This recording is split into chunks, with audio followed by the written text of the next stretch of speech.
Un vétéran trahi et son berger allemand, usé par la guerre, boitèrent dans une forêt gelée, avec rien d'autre qu'un acte plié et un rire amer. La ville l'appelait une cabane maudite, des poutres pourrissantes, un toit affaissé, un endroit destiné à l'achever. Ils le regardèrent transporter du bois de récupération avec des mains tremblantes et jurèrent qu'il ne survivrait pas un hiver. Après tout, le froid ne se soucie pas des métaux et le chagrin ne se soucie pas de la fierté. Mais le vétéran n'est pas venu pour leur donner raison. Il est venu pour survivre au mensonge. Nuit après nuit, il a rapiécé des trous comme on coud une âme déchirée. Le chien, silencieux, cicatrisé, loyal, gardait l'entrée comme si c'était un champ de bataille à nouveau. Puis le blizzard arriva comme un monstre blanc avec des dents. Les routes disparurent, les moteurs moururent, les voies disparurent dans la neige. Et quand des étrangers désespérés suivirent un mince ruban de fumée à travers la mort blanche et trouvèrent une dernière lampe brillant dans les arbres, ils frappèrent à la seule porte qui résistait encore.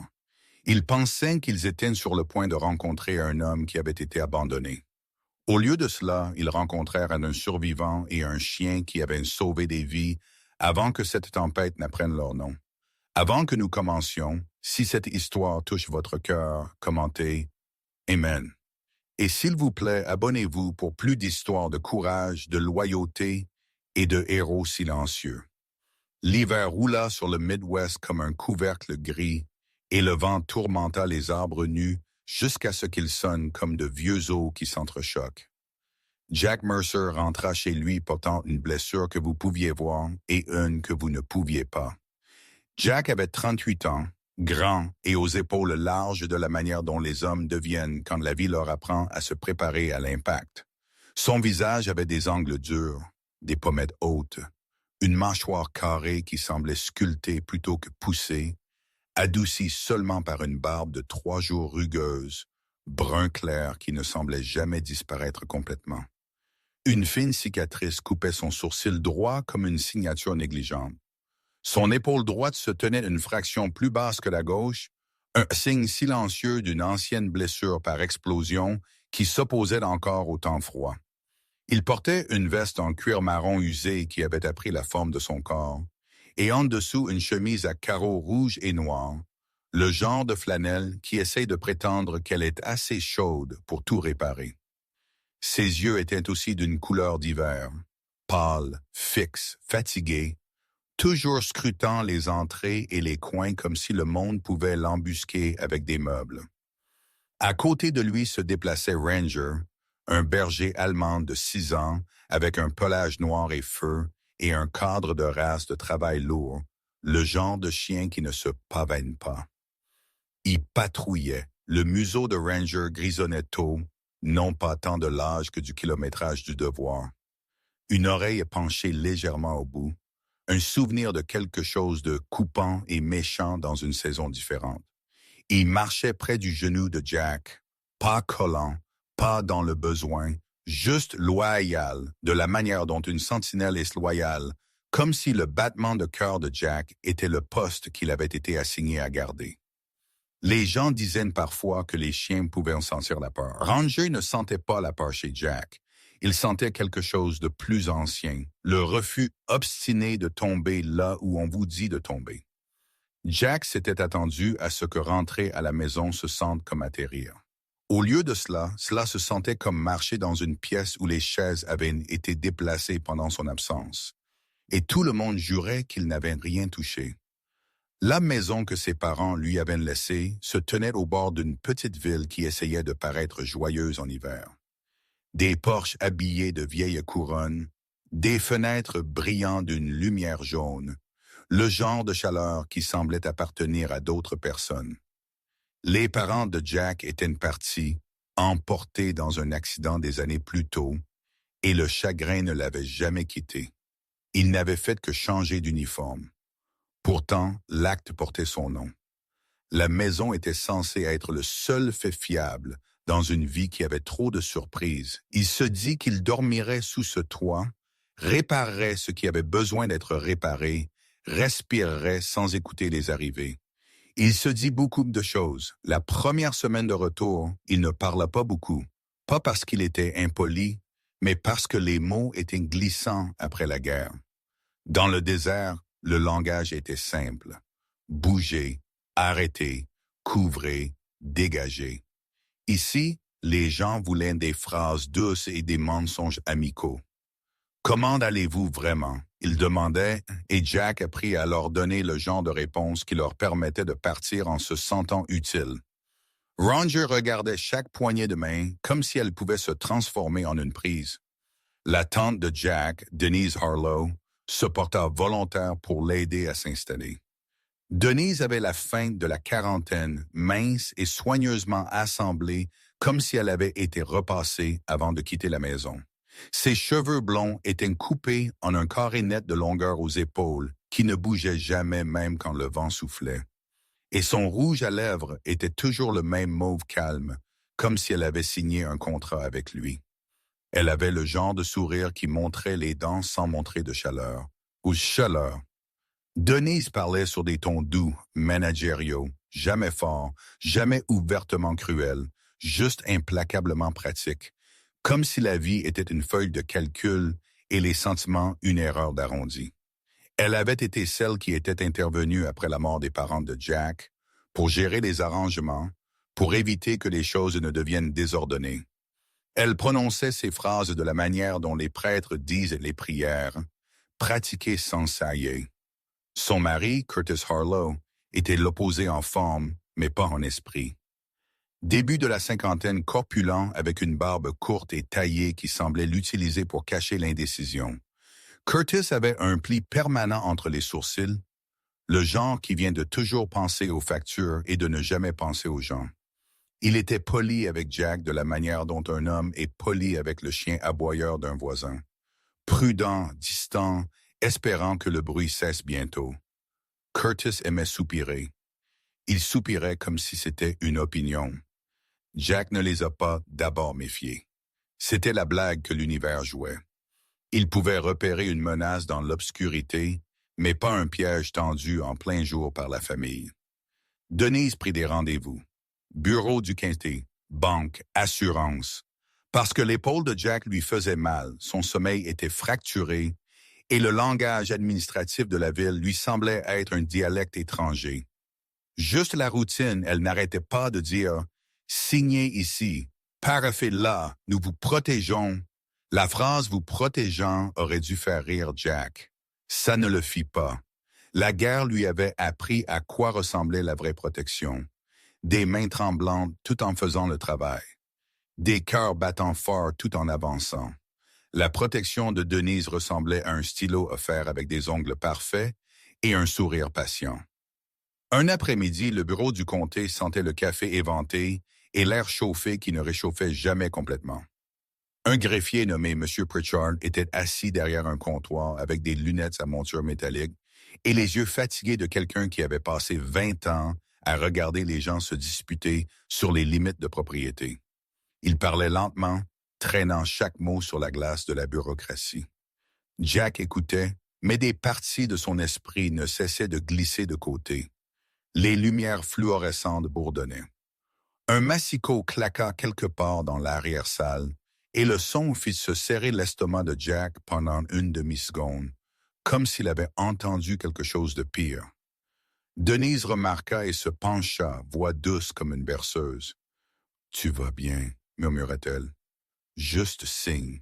Ensuite, tu pourras rentrer à la maison. » Ranger était couché au pied de Jack Boy, menton en pose, yeux ouverts, toujours ouverts.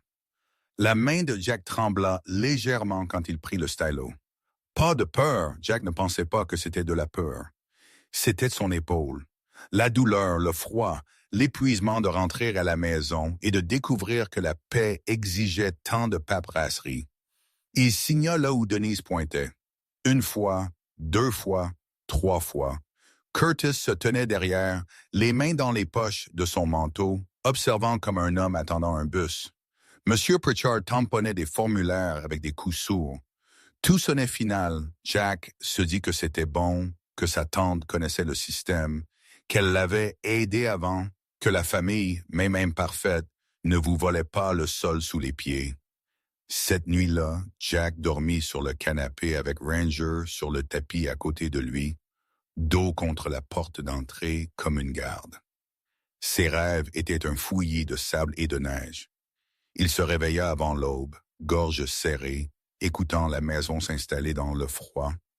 Il n'y eut pas d'explosion, pas de cris, juste le lent craquement du bois dans le lointain souffle du vent.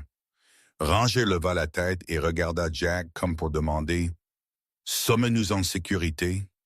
Jack ne répondit pas à voix haute. Le matin, Denise arriva avec du café et un paquet de documents pliés. Elle portait un long manteau de laine de la couleur de la farine d'avoine, des bottes propres, les cheveux parfaits. Curtis resta dans la voiture, moteur tournant, embuant le pare-brisé. Denise posa le paquet sur la table de la cuisine, le tapota 2 fois comme si elle scellait d'un accord avec l'univers. « Nous avons fait ce que nous devions faire, dit-elle. Jack fronça les sourcils. « De quoi parles-tu? » Les yeux de Denise se tournèrent vers Ranger, puis revinrent vers Jack. « Elle n'aimait pas les chiens, » réalisa Jack. « Elle n'aimait rien qui pouvait mordre. »« La maison, dit-elle, c'était compliqué. Prêt, impôt. Tu n'étais pas en position de le gérer. » Jack la fixa, attendant la chute. Denise soupira, sa version de la gentillesse. « Nous l'avons transféré, continua-t-elle temporairement pour stabiliser les choses. La bouche de Jack devint sèche. « Transféré à qui? » Le sourire de Denise se serra comme un nœud tiré proprement. « À nous, dit-elle, c'est plus simple. Nous nous en occuperons. » Les pensées de Jack bougeaient lentement comme des bottes dans la neige profonde. Il regarda les papiers à sa propre signature, sa main, son nom aligné obéissant sous des mots qu'il n'avait pas vraiment absorbés. Il se souvint des lumières bourdonnantes, du tampon, de la voix douce lui disant qu'il allait bien. Un rire chaud et petit lui échappa avant qu'il ne puisse l'arrêter. Ce n'était pas de l'humour. C'était le choc portant un masque de clown. Denise cligna des yeux, offensée. « Ne sois pas dramatique, dit-elle. Nous ne t'avons pas laissé sans rien. » Jack leva les yeux se rétrécissant. « Oh! » Denise fit glisser un autre document du paquet. « La façon dont on fait glisser un os à un chien qu'on ne respecte pas. Il y a une structure, dit-elle, sur un terrain en dehors de la ville. C'est à ton nom maintenant, propre. Pas de désordre.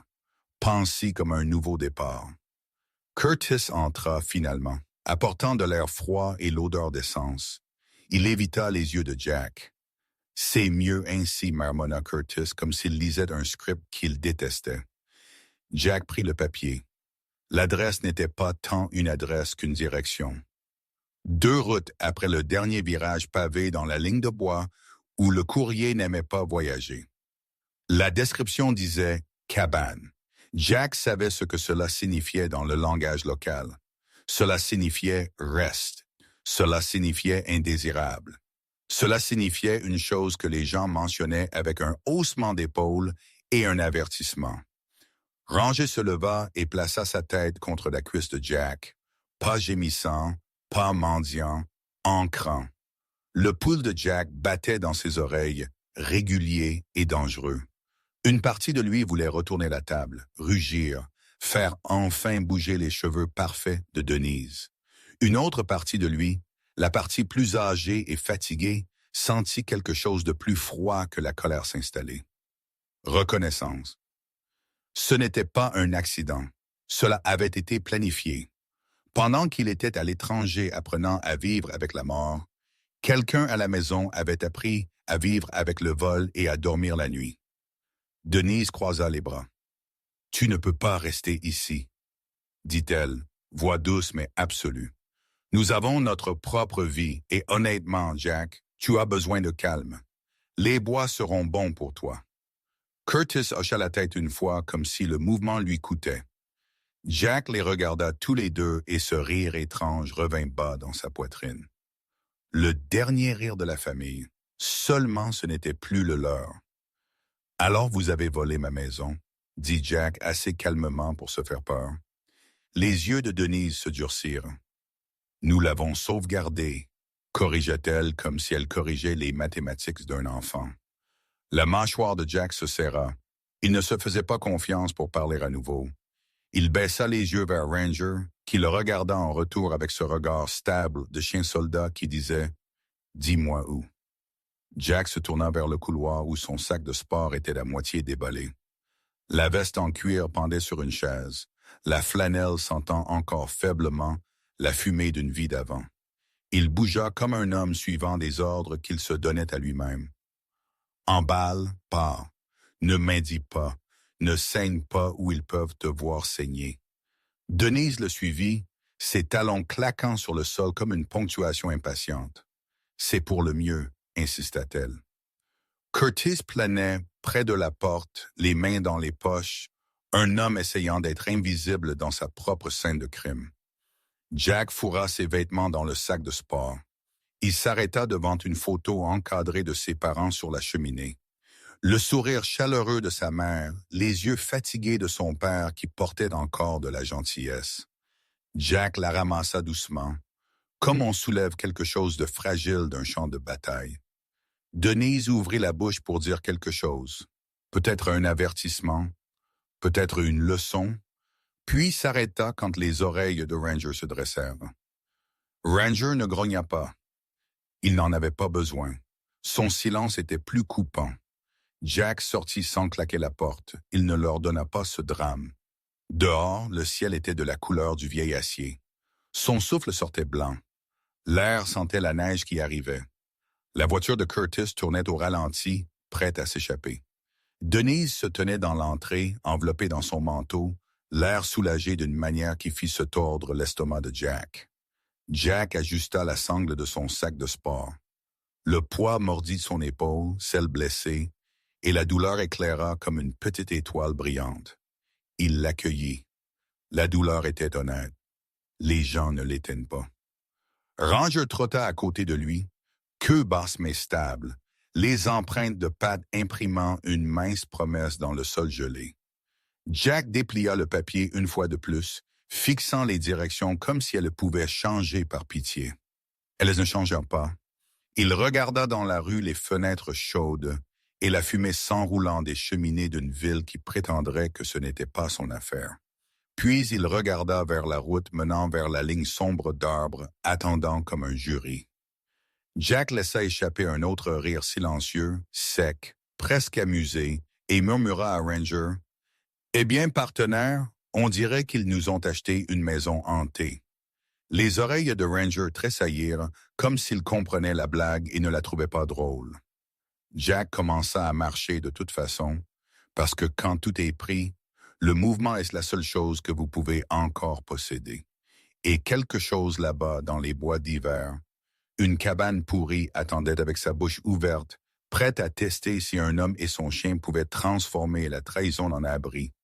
La première neige n'était pas encore tombée sérieusement, mais l'hiver pratiquait déjà sa prise, gelant les flaques d'eau envers terre et aiguisant le vent jusqu'à ce qu'il semble personnel. Jack Mercer sortit de la ville avec Ranger serré à son genou gauche, la sangle du sac de sport coupant son épaule blessée, comme un rappel que rien de donné facilement ne reste vôtre longtemps. La route s'amincit de l'asphalte au gravier et puis à la terre. Des ornières jumelles pressées dans un sol qui était déjà devenu dur avec le gel. Les champs cédèrent la place aux broussailles, les broussailles au bois, et bientôt la ligne d'arbres engloutit la dernière vue des fenêtres chaudes derrière eux. Jack ne se retourna pas. Il ne pouvait pas se le permettre, pas émotionnellement. Regarder en arrière était la façon dont vous laissiez le passé saisir votre col. Ranger continuait à s'arrêter, nez baissé, oreilles dressées. Lisant la forêt de la manière dont Jack lisait autrefois les rues dans des endroits où le danger attendait derrière chaque coin. Le souffle du chien sortait en nuages pâles, et chaque fois qu'il s'élevait, Jack pensait à la fumée, aux signaux, au feu qui signifiait la vie. Il n'avait pas apporté de voiture parce qu'il avait vendu le peu qui lui restait après son retour. En partie pour garder de l'argent pour la nourriture, en partie parce que conduire faisait palpiter son épaule et vaciller son esprit. Certaines nuits derrière un volant, les phares sur la neige ressemblaient trop à des fusées éclairantes, et ses mains se serraient jusqu'à ce que ses phalanges deviennent blanches. Marcher était plus lent, mais c'était honnête. Vous gagnez chaque mile. La cabane sur le papier n'était pas tant marquée par une adresse que par un défi. Les vieux habitants appelaient l'endroit en osier, ou la cabane morte, ou juste cette épave dans les bois. Jack l'avait entendu une fois dans un dîner il y a des années, quand il était en permission. Une histoire racontée entre les bouchers comme un divertissement. Quelques vagabonds à geler là-bas, ou un chasseur est tombé à travers le toit, ou une famille a disparu. Les histoires étaient bon marché. Le froid ne l'était pas. Le chemin de terre se rétrécit dans un sentier qui ressemblait plus à une piste animale qu'à quelque chose destiné à une vie humaine. Des branches éraflaient en la veste de Jack. Des aiguillets de pince aupoudraient le dos de Ranger. La forêt s'épaissit, et avec elle, la qualité du silence changea. Le silence de la ville était poli, rempli d'appareils assourdis et de télévisions lointaines. Ce silence était vivant, le vent se faufilant à travers les branches, des corbeaux cliquetant quelque part au-dessus, un lent craquement d'arbres se déplaçant sous leur propre poids. Jack continuait de scanner, non pas parce qu'il s'attendait à un ennemi, mais parce qu'il ne pouvait pas s'arrêter. L'hypervigilance était comme un deuxième cœur. Il battait même quand vous ne le vouliez pas. Son esprit, fatigué et affamé, essaya de marchander. Peut-être que la cabane serait mauvaise mais pas mortelle. Peut-être qu'elle aurait un poêle. Peut-être que quelqu'un avait laissé une couverture. Peut-être. Ranger s'éloigna de son talon une fois et trotta devant, s'arrêtant à un poteau à moitié enterré avec de la peinture jaune fanée. Il le renifla, éternua et regarda Jack comme pour dire « C'est la ligne entre la civilisation et tout ce qui vient après. » Jack le dépassa quand même. Le sentier descendit dans un creux où l'air devint plus froid, piégé. Son épaule lui fit plus mal. Il fléchit sa main à l'intérieur de son gant, forçant le sang à retourner dans ses doigts. Il n'était pas habillé pour le confort. Personne ne l'était quand ils étaient fauchés, mais il était habillé pour l'endurance. Bottes lourdes, chaussettes épaisses, flanelle sous le cuir, un bonnet tricoté tiré bas. Ranger portait un harnais usé que Jack avait gardé de ses jours de bénévolat canin après le service. Des sangles sombres aux bords effilochés et un anneau métallique qui tintait doucement à chaque pas. Jack n'aimait pas le bruit. Le tintement le dérangeait toujours, mais Ranger aimait le harnais, comme le travail qu'il impliquait. Cela le faisait se tenir plus droit, comme s'il se souvenait d'être utile dans un monde qui ne se souciait pas du chagrin. Après 2 heures, la forêt s'ouvrit sur une petite clairière qui semblait fausse de la manière dont une vieille blessure semble fausse, exposée, pâle, trop silencieuse. Au milieu de celle-ci, à moitié effondrée dans les mauvaises herbes et l'herbe morte sans neige, se trouvait la cabane. De loin, elle se qualifiait à peine de bâtiment. C'était plus comme un animal voûté qui s'était recroquevillé pour mourir et avait été oublié. Le toit s'affaissait au centre comme si la cabane s'était inclinée sous le poids de sa propre histoire. Un coin s'affaissait plus bas que les autres et le porche avant penchait comme un sourire fatigué. Les fenêtres n'étaient pas des fenêtres. Elles étaient des orbites vides. La porte était toujours là, mais elle pendait de travers sur un gond, le bord inférieur raclant le seuil comme si elle était réticente à s'ouvrir. Jack s'arrêta au bord de la clairière. Sa poitrine se serra d'une manière qui n'était pas exactement de la peur, plus comme le moment avant un combat quand votre corps décide si vous allez courir ou vous engager. La posture de Ranger changea aussi. Le chien n'aboya pas. Il ne se précipita pas. Il ralentit, tête basse, queue stable, yeux fixés sur la cabane comme il se fixerait sur un étranger avec de mauvaises intentions. Jack le regarda, reconnaissant pour l'honnêteté de l'animal. Ranger ne prétendait pas que les choses allaient bien. Ranger simplement se prépara. Eh bien, murmura Jack, voix rauque. Ils ont vraiment visé haut, n'est-ce pas? Cela sortit comme de l'humour. Mais l'humour n'était que la douleur portant un chapeau de fête. Ranger leva les yeux vers lui, puis de nouveau vers la cabane, non impressionné. Jack s'avança, ses bottes craquant sur l'herbe raide de givre. L'air près de la cabane sentait différemment. Bois humide, pourriture et quelque chose de métallique, comme de vieux clous. Il atteignit le porche et le testa avec son poids. Les planches gémèrent mais tinrent. Il pouvait sentir le fléchissement sous sa botte comme marcher sur un mensonge. Jack toucha la balustrade et des flocons de vieille peinture se détachèrent sur son gant. Il imagina les ongles parfaits de Denise, la façon dont ses mains ne faisaient jamais rien qui puisse se fendre. Puis il imagina ses propres mains déjà craquelées, déjà utilisées. Une chaleur amère monta dans sa gorge.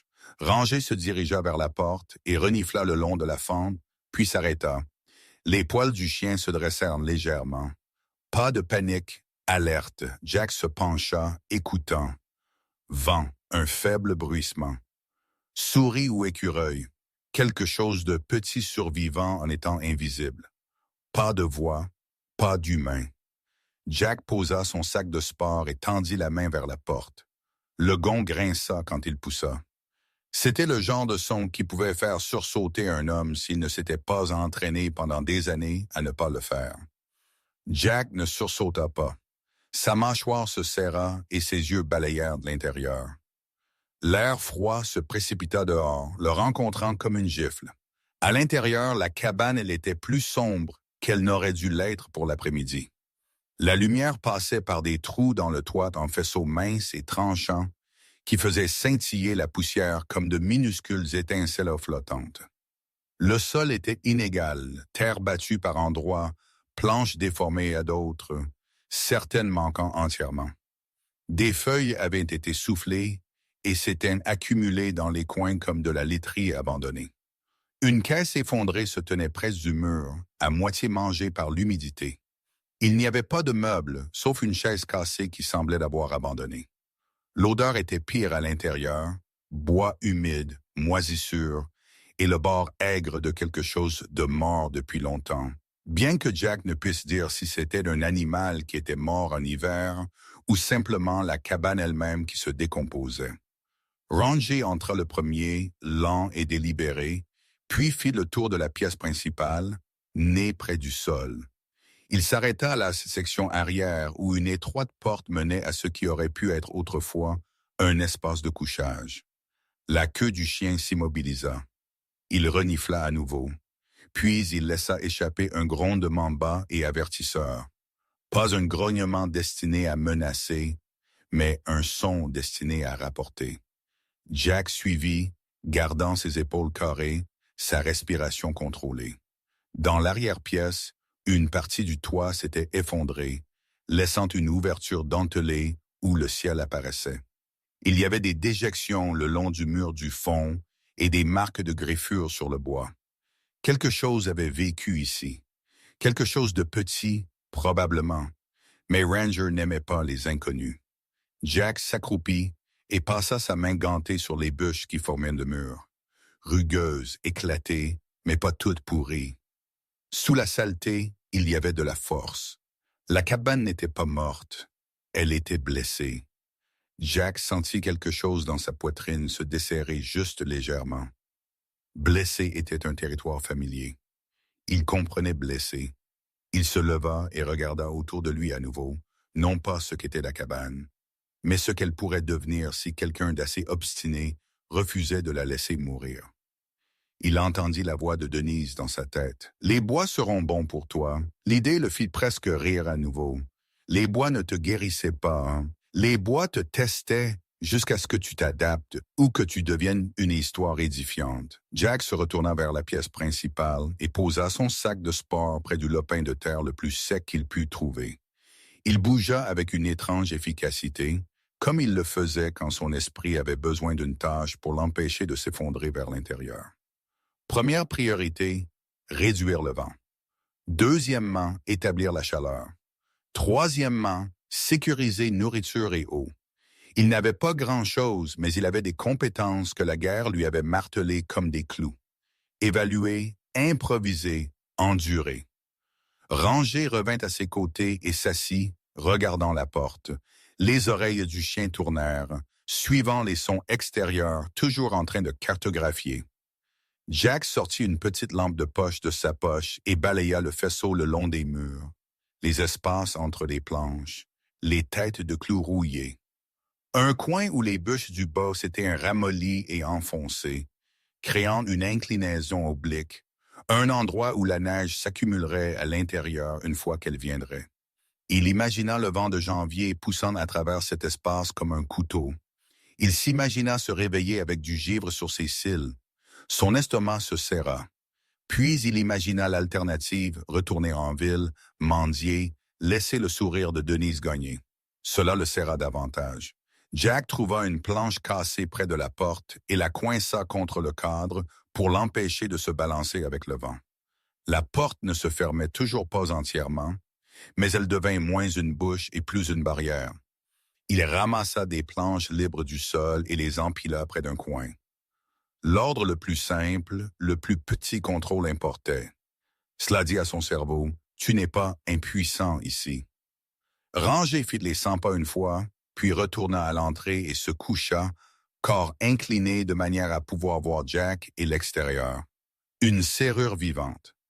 Jack s'assit sur la caisse qui grinça sous lui et laissa échapper un souffle qu'il n'avait pas réalisé avoir retenu depuis le matin où il était sorti de la maison de Denise. Le silence à l'intérieur de la cabane était différent du silence à l'extérieur.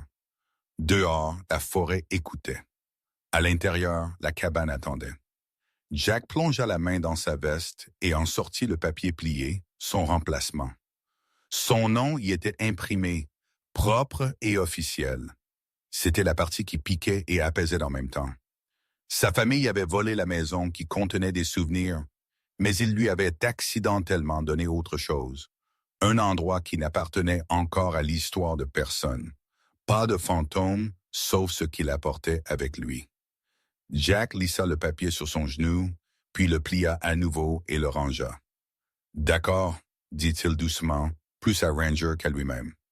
Nous sommes ici. » Les yeux de Ranger se tournèrent vers lui, fixes. Jack se leva et marcha jusqu'au centre de la pièce principale. Il leva les yeux vers le toit cassé, vers les poutres qui tenaient encore, vers les trous où une lumière froide transperçait. Il sentait toujours de la colère, oui, mais maintenant elle avait une direction. Il n'allait pas survivre par fierté. La fierté était fragile. Il allait survivre par dépit mêlé à une mince et dangereuse espérance. Espoir que s'il pouvait faire tenir cette épave, il pourrait se faire tenir lui aussi. Dehors, le vent bougeait à travers les pins, avec un son comme des vagues lointaines. La première vraie tempête hivernale n'était pas loin. Jack frotta ses mains l'une contre l'autre, puis baissa les yeux vers Ranger. « Au moins, ça ne nous a pas enfermés dehors, dit-il. La même phrase qu'avant, mais maintenant elle portait autre chose. Une promesse. Ranger souffla doucement, presque comme un rire si vous étiez généreux, puis se leva et poussa la main de Jack avec son nez. Pas de confort, confirmation. Le jour saigna vers le soir. La température chuta vite, comme elle le fait dans les bois quand le soleil disparaît comme s'il vous devait de l'argent. Jack ramassa plus de planches et les traîna pour couvrir les pires brèches dans le mur, créant un brise-vent rudimentaire. Il ne finit pas. Il ne pouvait pas. Il n'y avait pas assez de lumière du jour et son épaule commença à palpiter plus fort à chaque levée. Quand l'obscurité s'installa finalement, la cabane devint une boîte noire avec des trous qui laissaient entrer la lumière des étoiles. Jack posa sa veste sur l'endroit le plus sec et s'assit dos au mur le plus solide. Ranger se serra. La chaleur du chien était un miracle silencieux, stable et physique. L'esprit de Jack dériva non invité vers la cuisine de Denise, vers ses comptoirs propres, vers la façon dont elle avait dit que les bois seraient bons pour lui. Il l'imagina sirotant du café en ce moment, certaine d'avoir résolu un problème. La pensée aurait dû le rendre furieux. Au lieu de cela, cela le rendit froid d'une manière différente.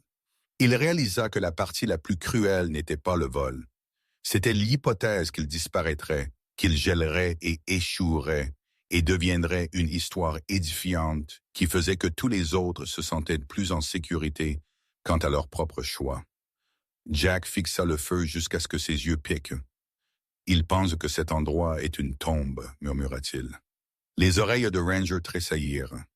La mâchoire de Jack se durcit. « Bien, laissez-les. » Il baissa les yeux vers ses mains, éraflées et saignantes, puis vers les bûches rugueuses autour de lui. La cabane ressemblait à ce qu'il ressentait, rapiécée, battue, pleine de brèches qui laissaient entrer le froid. Et pourtant, elle tenait. Elle tenait toujours.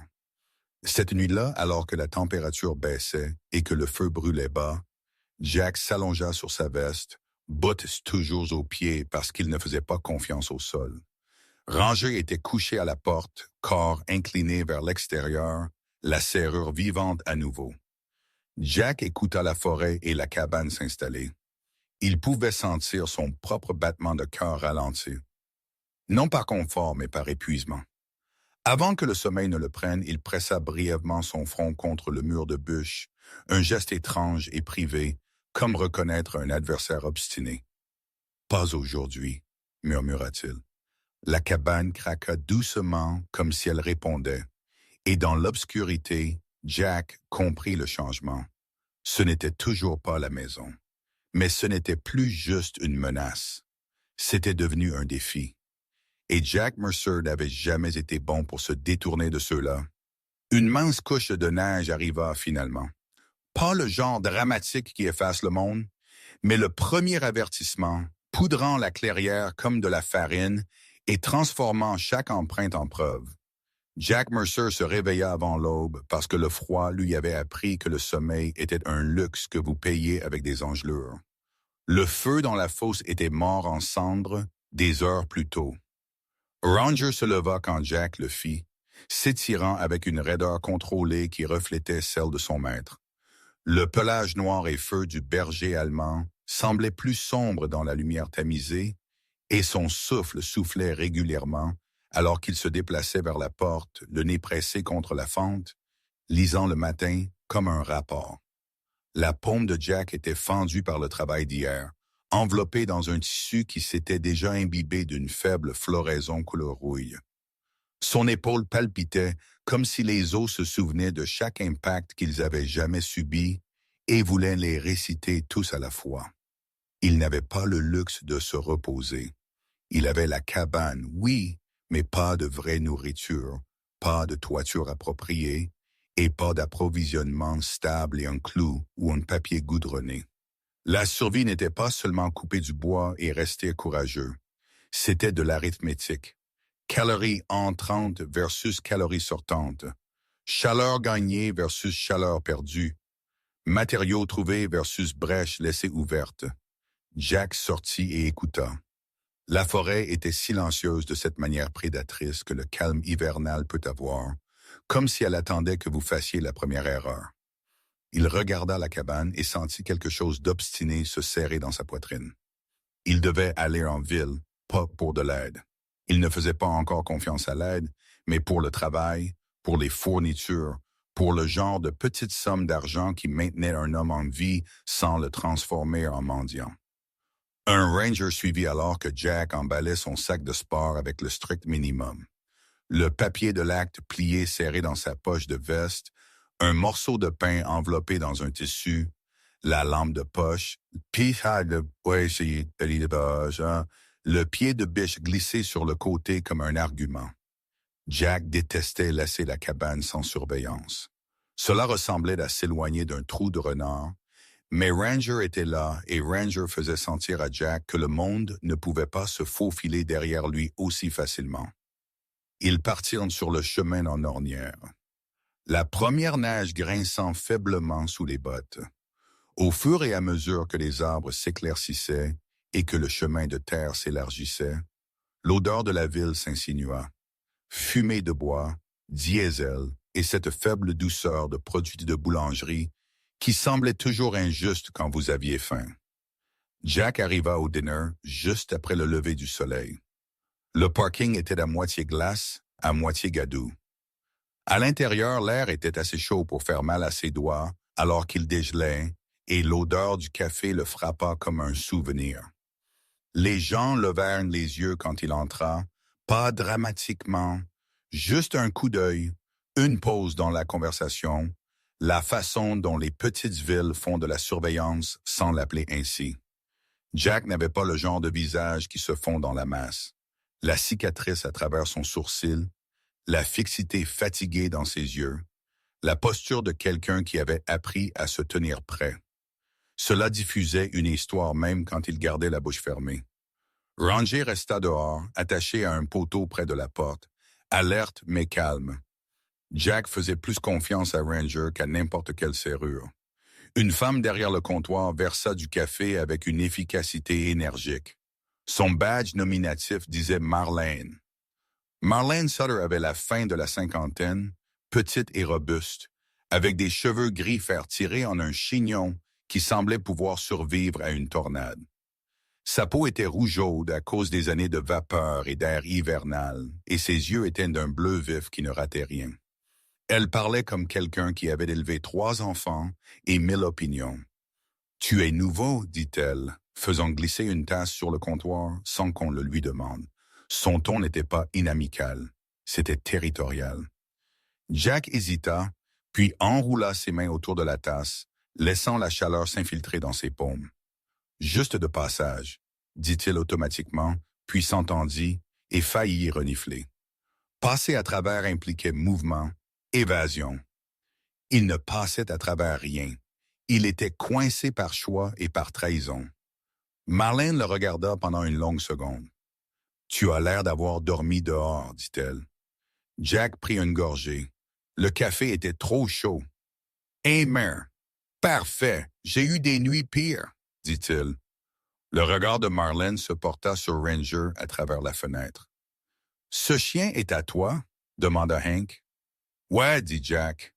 Il a l'air d'avoir vu pire aussi, marmonna-t-elle, puis plus doucement comme pour elle-même. Bien. Jack cligna des yeux. Bien. Marlène se pencha légèrement, baissant la voix comme si le diner pouvait colporter des rumeurs en retour. Un chien comme ça ne reste pas avec un imbécile, dit-elle. Donc, soit tu es intelligent, soit tu es têtu. Jack donna un petit sourire sans humour. Les deux, admit-il. Marlène souffla, ce qui était le plus proche d'un rire pour elle. « Ça te fera tuer, dit-elle, puis fit glisser une assiette avec un seul biscuit vers lui. « Mange. » L'estomac de Jack se serra. La charité était un hameçon. Il n'aimait pas les hameçons. « Je n'ai pas demandé. » Marlène coupa sur le ton d'une femme mettant fin aux négociations. « Tu pourras payer en retour quand tu seras moins de mort. » Jack fixa le biscuit comme s'il pouvait exploser. Puis, il mangea lentement parce qu'il n'avait pas goûté à la gentillesse depuis des jours, et cela semblait suspect. Il quitta le diner avec une petite liste de travaux possibles gribouillés sur une serviette. Marlène l'avait orienté vers le propriétaire du magasin d'aliments pour animaux, qui avait besoin de nettoyer des étagères, vers les poubelles du diner qui avaient besoin d'être transportées, vers un fermier qui payait en espèces pour des réparations de clôture. Jack ne la remercia pas. Il ne savait pas comment remercier quelqu'un qui vous nourrissait sans vous faire sentir petit. Il hocha juste la tête une fois, un signe de tête de soldat, et sortit. La ville était éveillée maintenant. Des camions grondèrent, des chasse-neige raclèrent. Un groupe d'hommes près de la quincaillerie se tenait en cercle lâche, les mains dans les poches, les épaules voûtées. Ils regardèrent Jack passer, et Jack entendit les murmures même sans essayer. « C'est lui, oui, le vétéran. C'est celui avec la cabane morte, ne durera pas un mois. Il ne le dirait pas avec venin. Ils le diraient comme s'ils discutaient de la météo. » Jack continua de marcher quand même. Il prit le premier travail derrière le diner, transportant des ordures et empilant des caisses vides jusqu'à ce que son épaule crie et que sa paume se rouvre. Le gérant, un jeune homme nommé Tyler Voss, le paya $10 et 2 pommes meurtries de la cuisine. Tyler avait 22 ans, mince avec des cheveux foncés en désordre et un visage qui semblait toujours surpris par la responsabilité. Il essayait de faire le dur, mais ses yeux ne cessaient de se tourner vers Ranger comme si le chien pouvait le juger. C'est un chien sérieux, dit Tyler en remettant l'argent. Jack dit, il me garde honnête. Tyler rit nerveusement, puis se reprit. Tu vis vraiment là-bas? Jack ne répondit pas immédiatement. Il aurait pu mentir. Il ne le fit pas. Ouais, dit-il. Tyler grimaça. Mec, les gens disent que cet endroit est maudit. La bouche de Jack se tordit. Ouais, dit-il encore, et cette fois il y avait une pointe d'amusement. Jusqu'à présent, la seule malédiction que j'ai trouvée est les courants d'air. Tyler ne savait pas s'il devait rire. Il le fit quand même, court et incertain. Jack se rendit ensuite au magasin d'aliments pour animaux, balayant un hangar rempli de vieux sacs d'engrais et de déjections de rats pour un homme nommé Earl Maddox. Earl avait la soixantaine, mince comme un poteau de clôture, avec une longue moustache blanche et une peau comme du cuir craquelé. Ses mains tremblaient constamment, non pas de peur, mais de l'âge et des années de travail acharné. Il ne parlait pas beaucoup. Quand il le faisait, ses mots venaient lents et prudents, comme s'il les rationnait. « Tu es le garçon Mercer », dit-il pendant que Jack travaillait, voix douce. Jack se raidit. « Autrefois », répondit-il. Earl laissa échapper un rire sec et sifflant. « Ville petite », dit-il. « Les nouvelles voyagent plus vite que la vérité. » Jack continua de balayer. Earl le regarda un moment, puis dit doucement, « Tu as besoin de gants. » Jack leva les yeux.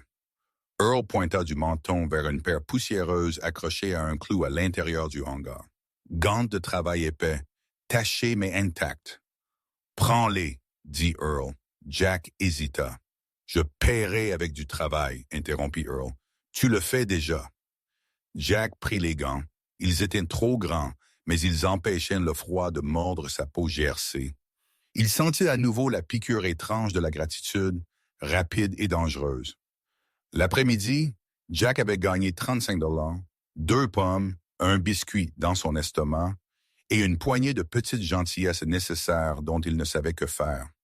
Il portait aussi le poids des regards sur son dos partout où il allait. La ville ne croyait pas qu'il durerait. Jack comprit pourquoi. La cabane était une épave, et il ressemblait à un homme cousu ensemble par l'entêtement. Il n'y avait rien de romantique là-dedans, juste une guerre silencieuse contre le temps. Vers le crépuscule, il se dirigea vers la quincaillerie. La clochette au-dessus de la porte tinta, et la chaleur et l'odeur d'huile et de sueur l'enveloppèrent. Derrière le comptoir se tenait Hank Doyle. Hank avait le début de la soixantaine, grand et maigre, avec de larges épaules qui s'étaient amincies avec l'âge, mais pas avec la force. Son visage était long, profondément ridé autour de la bouche, comme s'il avait passé des années à retenir ses mots. Ses cheveux étaient grisâciés, coupés courts, et sa barbe était taillée de près, sel et poivre avec plus de sel maintenant. Ses yeux étaient noisettes pâles et vifs, le genre qui pouvait mesurer une planche ou une personne sans manquer un pouce. Les mains de Hank étaient cicatrisées, cicatrices de charpentier, vieilles brûlures, un morceau manquant à une phalange. Des mains qui avaient construit des choses et avaient été punies pour cela. Il leva les yeux quand Jack entra et ne sourit pas. « Tu es le vétéran, » dit Hank, pas une question. Jack posa l'argent sur le comptoir et garda sa voix égale. « J'ai besoin de clous, du papier goudronné si vous l'avez bon marché, peut-être un rouleau de ficelle. » Le regard de Hank balaya la veste de Jack, la flanelle, la main fendue, l'épuisement dans les yeux. Puis son regard glissa vers la fenêtre où Ranger était assis dehors, posture calme mais alerte. Quelque chose changea dans l'expression de Hank. Pas de douceur exactement, mais de la reconnaissance. « Ce chien est à toi ?» demanda Hank. « Ouais, » dit Jack. Hank hocha la tête une fois. « Ça se tient. » Il se tourna et marcha vers une étagère arrière, fouillant dans un bac de clous tordus. Quand il revint, il posa la boîte avec un bruit sourd. Il ajouta un rouleau partiel de papier goudronné, bord effiloché, puis une bobine de ficelle. « Reboot », dit Hank, « ce n'est pas joli. » Les doigts de Jack se serrèrent sur le comptoir. « Combien? » Hank se pencha légèrement en avant. « Tu comptes mourir là-bas? » demanda-t-il. Jack rencontra ses yeux. « Non, dit-il, je compte vivre. » Hank le fixa un long moment, puis renifla doucement. « Cette cabane a pris la fierté de quelques hommes, » dit Hank, « et les doigts d'un homme, si l'histoire est vraie. » Jack ne cligna pas des yeux. « Alors je garderai mes doigts, » dit-il. La bouche de Hank tressaillit comme si elle se souvenait presque comment sourire. « Tu as un camion? » « Non, » dit Jack. Hank expira, agacé par l'inconvénient du transport. « Bien, tu le portes. » Jack tendit la main vers son argent à nouveau, mais Hank leva une main. « Paye ce que tu peux, » dit Hank, « et si tu respires encore, au printemps, tu pourras payer le reste. » Jack soutint le regard de Hank. L'accord n'était pas de la charité. C'était un test. Jack hocha la tête une fois. « Je respirerai, » dit-il. Les yeux de Hank se rétrécirent. « Bien, » répondit-il. Jack sortit, chargea les fournitures dans son sac de sport et accrocha la laisse de Ranger. Le chien se leva immédiatement, prêt. Le soleil se couchait, peignant la neige en orange pâle. Jack entendit un couple d'hommes de l'autre côté de la rue parler. Leur voix basse. « Il va vraiment retourner là-bas? » « Oui, ne tiendra pas. » Jack ne les regarda pas. Il regarda Ranger. Les yeux du chien étaient fixes, indifférents au commérage. Jack sentit ce même rire mince et obstiné monter en lui, non pas parce que quelque chose était drôle, mais parce que le doute de la ville sonnait comme un défi qu'il avait déjà accepté. Il se tourna vers la route hors de la ville, les fournitures lourdes sur son épaule, le froid, attendant comme un créancier. Et alors qu'il marchait, il comprit quelque chose de tranquillement brutal. La ville n'avait pas besoin de croire. L'hiver serait le seul juge qui comptait. La tempête n'arriva pas avec cérémonie. Elle s'insinua comme un voleur. Silencieuse au début, puis plus forte, puis soudain partout, transformant les pins en instruments qui ne jouaient qu'une seule note. Avertissement.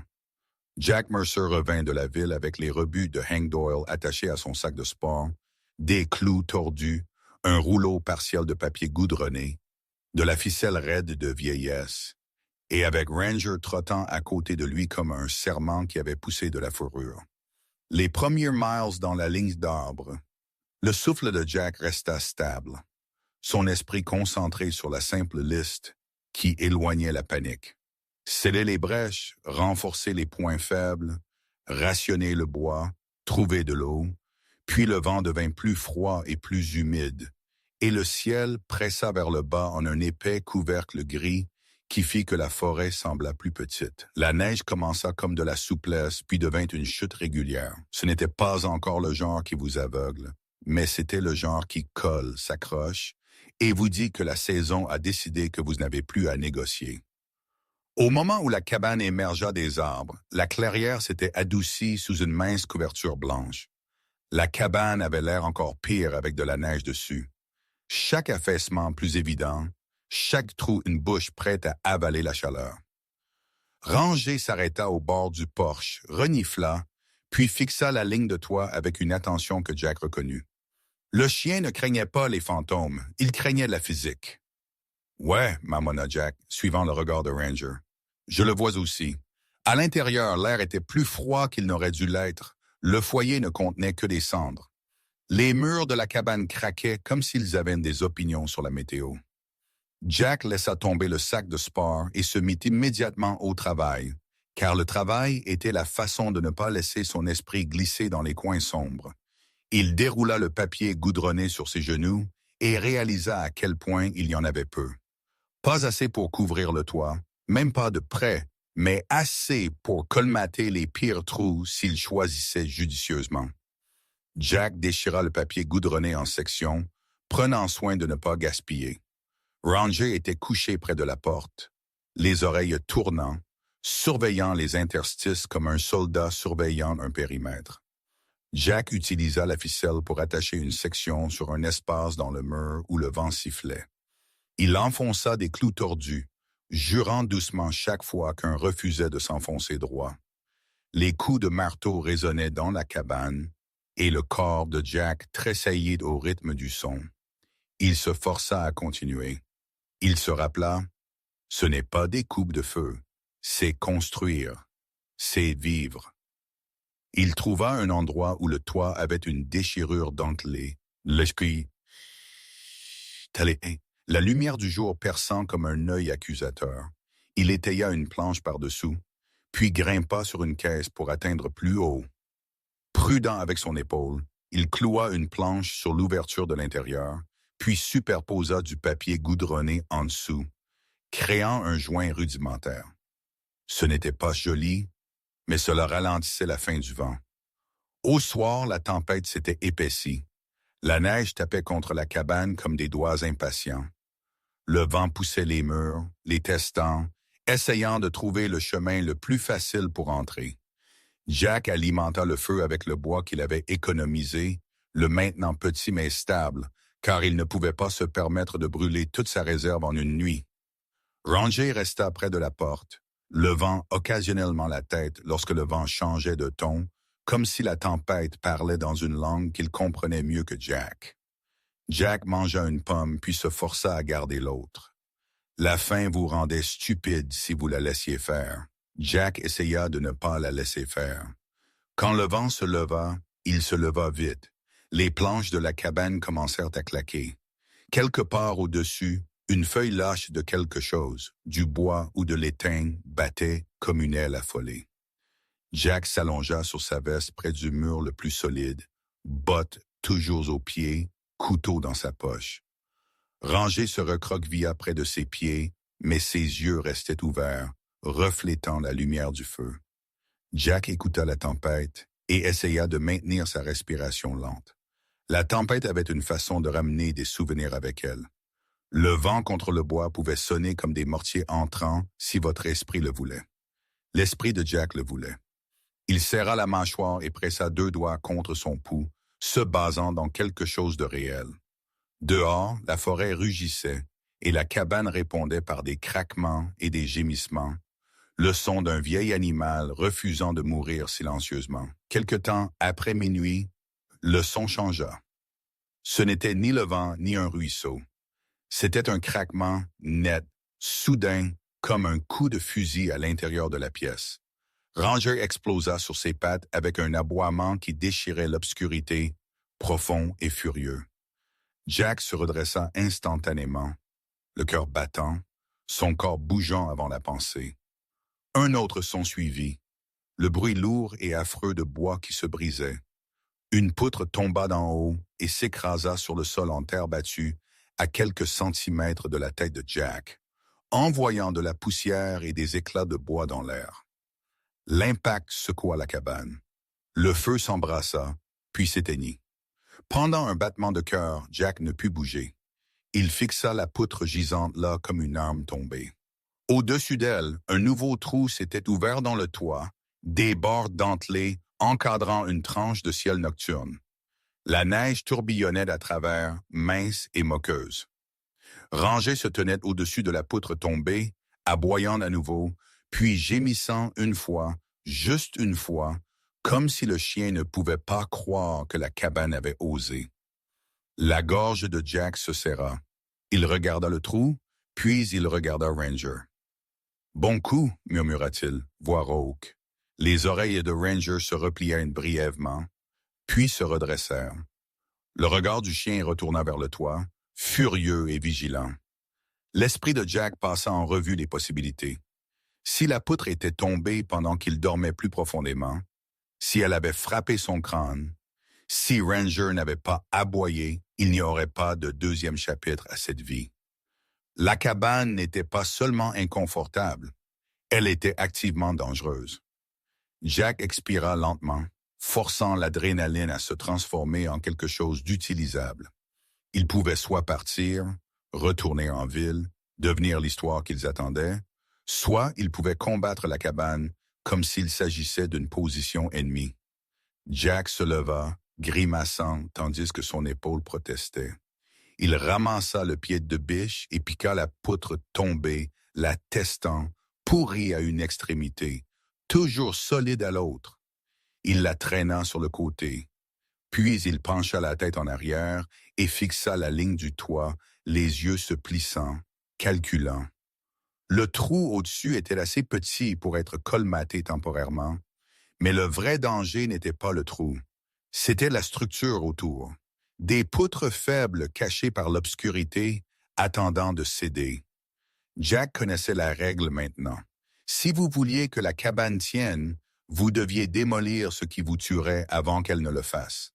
La démolition n'était pas un échec. La démolition était un triage. Il ralluma soigneusement l'acier pour voir. Puis il attrapa la lampe de poche et grimpa à nouveau sur la caisse, faisant briller le faisceau à travers les chevrons. Il le vit immédiatement. Des lignes de pourriture le long d'une pièce de soutien, du bois noirci, des dégâts d'humidité se propageant comme une maladie. Le toit de la cabane ne s'affaissait pas seulement, il était compromis. L'estomac de Jack se serra. Réparer cela exigerait de grimper dehors sur un toit qui pourrait ne pas le supporter au milieu d'une tempête qui voulait le faire tomber. Il jeta un coup d'œil à Ranger, qui le regarda en retour avec cette intensité constante et imperturbable. Jack sourit faiblement. Le genre de sourire que l'on porte juste avant de faire quelque chose que l'on sait stupide mais nécessaire. « Eh bien, murmura-t-il, on dirait que nous ne dormirons pas cette nuit. » Ranger souffla une fois comme pour dire « Enfin ». Jack attendit que le vent s'apaise pendant quelques secondes. Des accalmies brèves et rares comme la tempête prenant son souffle, puis poussa la porte. La neige et le vent le frappèrent immédiatement, griffant son visage, lui volant sa chaleur. Il s'avança sur le porche, accroupi pour garder l'équilibre, et scruta le toit. La neige avait commencé à s'accumuler au centre affaissé, ajoutant du poids. Si elle continuait à s'accumuler, le toit s'effondrerait entièrement. L'esprit de Jack devint froid et vif. Dégager la neige, enlever les sections pourries, renforcer par-dessous, colmater avec du papier goudronné. Il n'avait pas assez de matériaux pour la perfection. Il n'avait besoin que d'assez bien pour vivre. Il attacha la ficelle autour de sa taille et enroula l'autre extrémité autour d'un poteau de porche épais, non pas parce que c'était un harnais approprié, mais parce que c'était quelque chose. Ranger le suivit dehors, ses griffes claquant sur les planches du porche, puis s'arrêta, observant les mains de Jack. Jack rencontra les yeux du chien. « Reste », commanda-t-il doucement. Les oreilles de Ranger tressaillirent. Le chien ne voulait pas rester, mais il le fit car la discipline était l'amour dans cette langue. Jack grimpa sur le bord le plus bas du toit, où les planches semblaient légèrement moins pourries. Le bois fléchit sous son poids, ses épaules criaient alors qu'il changeait d'équilibre. Le vent tirait sur sa veste, essayant de le décoller. La neige piquait son visage. Jack garda son corps bas et se déplaça lentement, distribuant son poids comme Hank Doyle lui aurait dit de le faire si Hank était là. Il utilisa le pied de biche pour arracher une section de bordeaux pourri, et elle se détacha en morceaux mous comme du carton mouillé. L'odeur de pourriture montait, aigre et froide. Jack travailla vite, arrachant ce qui était déjà mort. Chaque pièce qu'il enlevait rendait le toit pire, mais Jack savait mieux que de se fier aux apparences. Mieux vaut un toit laid, vous comprenez, qu'un joli toit qui s'effondre. Ranger se tenait sur le porche en dessous, les yeux fixés sur Jack, le corps tendu. Lorsque le vent se leva, Ranger aboya une fois, un avertissement net. Jack s'aplatit, agrippant le bord du toit, le cœur battant. La rafale passa, Jack bougea à nouveau. Il dégagea la neige du centre affaissé avec ses mains, la poussant par gros paquets. Puis il plaça une planche sur une section faible, la reliant comme une attelle. Il enfonça des clous tordus à travers la planche, le froid rendant ses doigts maladroits. 2 fois, il se cogna le pouce et siffla entre ses dents. Il continua. Il ne combattait pas la tempête pour gagner. Il combattait pour ne pas perdre. Après une heure brutale, Jack rampa vers le porche, trempé de neige, tremblant fortement, l'épaule brûlante. Ranger se pressa immédiatement contre sa jambe, offrant de la chaleur et une pression stable qui rappela à Jack qu'il était toujours debout. Jack chancela à l'intérieur et claqua la porte. Il alimenta le feu, puis commença à renforcer par-dessous, avec toutes les poutres qu'il put récupérer, coinçant des poteaux sous les points d'affaissement les plus dangereux. Chaque poteau était une promesse. Chaque coup de marteau était une défiance. Au moment où la tempête s'apaisa légèrement, la cabane craquait toujours, claquait toujours, mais le toit tenait. Pas fièrement, pas confortablement, mais il tenait. Jack s'effondra sur le sol en terre battue près du feu, respirant difficilement. Ranger s'assit à côté de lui, les yeux toujours rivés sur le toit comme s'il attendait une autre attaque. Jack leva les yeux vers les sections rapiécées, vers les nouveaux supports, vers le trou dentelé qui était maintenant plus petit. Un rire lui échappa à nouveau, mince et incrédule. « Tu m'as presque eu », murmura-t-il à la cabane comme si elle pouvait l'entendre. Puis son expression se durcit. Presque. Il ne dormit pas beaucoup après cela. Il ne put pas. Mais lorsque l'aube commença enfin à griser les bords de la forêt, Jack réalisa quelque chose d'important. Il n'avait pas battu l'hiver. Il n'avait pas battu la cabane, mais il avait repris un droit crucial. Il avait refusé de mourir tranquillement à l'endroit où sa famille s'attendait à l'enterrer. Et dans ce refus, la cabane changea. Elle cessa de ressembler à un piège. Elle commença à ressembler à un champ de bataille qu'il savait comment survivre. La neige vint avec des dents. Cette fois, elle ne tomba pas doucement, ni ne rendit la forêt magique. Elle attaqua. Le monde à l'extérieur de la cabane de Jack Mercer devint blanc et bruyant, un flou de vent et de glace qui effaçait la distance et la direction comme le feu efface le papier.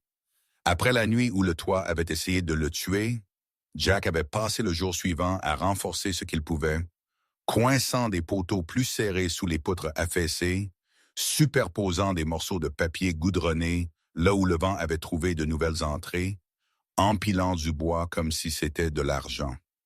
Il n'avait pas beaucoup dormi. Il ne pouvait pas. L'épuisement s'était installé dans ses os comme de l'humidité. Mais il avait fait ce que les soldats et les hommes têtus font. Il avait rendu l'endroit un peu plus difficile pour le tuer. Maintenant, la tempête revint pour argumenter. En fin d'après-midi, la cabane tremblait par rafales, les planches frissonnaient, le toit rapiécé gémissait sous le poids de la neige fraîche. Jack garda le feu petit mais stable, l'alimentant avec une discipline mesurée. Ranger était couché près de la porte, la tête levée, les yeux brillants, les oreilles tournant. Le corps du berger allemand n'était détendu que de la manière dont une arme chargée est détendue, prêt au moindre contact. Jack regarda Ranger plus qu'il ne regarda la tempête. Le chien avait un instinct pour les ennuis qui ne dépendait ni de la rumeur ni de l'imagination. Quand la posture de Ranger changeait, le corps de Jack changeait avec elle.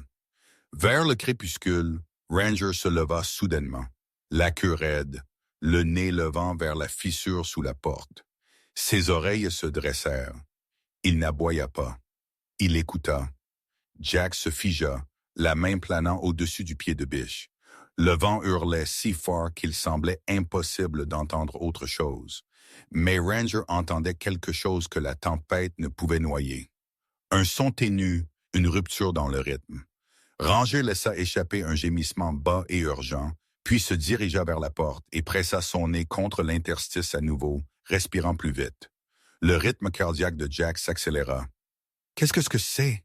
murmura-t-il, comme si le chien pouvait répondre en anglais. Ranger répondit de la seule façon qu'il pouvait. Un aboiement net, puis un autre, dirigé non pas vers la cabane, mais vers le chaos blanc au-delà. Jack se leva, l'épaule brûlante, et s'avança vers la porte. L'air froid pénétra à travers les fissures. Jack hésita pendant un demi-battement de cœur. Ouvrir la porte signifiait laisser la tempête entrer dans sa chaleur fragile et difficilement acquise. Cela signifiait risquer le feu, risquer tout. Puis, Ranger aboya à nouveau, un son qui portait quelque chose de brut. Alarme, insistance, commandement. Jack ne pensa plus. Il ouvrit la porte brusquement. Le vent le frappa comme une chose vivante. La neige déchirait la clairière latéralement, piquant son visage, remplissant ses yeux. La visibilité était presque nulle. Les arbres étaient des fantômes. Le bord du porche, une ligne pâle. Jack protégea ses yeux avec son bras et fixa le blanc, cherchant une forme, un mouvement, quelque chose d'humain. Au début, il ne vit rien. Puis un scintillement, faible et vacillant comme une luciole refusant de mourir. Un faisceau de lampes de poche saccadées par courtes rafales. L'estomac de Jack se serra. Quelqu'un était là. Quelqu'un était proche. « Hé !» cria-t-il, mais le vent mangea le mot. Ranger se précipita vers le bord du porche, aboyant dans la tempête comme la cloche d'un phare. La lampe de poche vacilla à nouveau, plus proche maintenant, et puis des formes émergèrent. 3 silhouettes se frayèrent un chemin à travers la neige. Une femme dans une longue parka sombre, courbée contre le vent.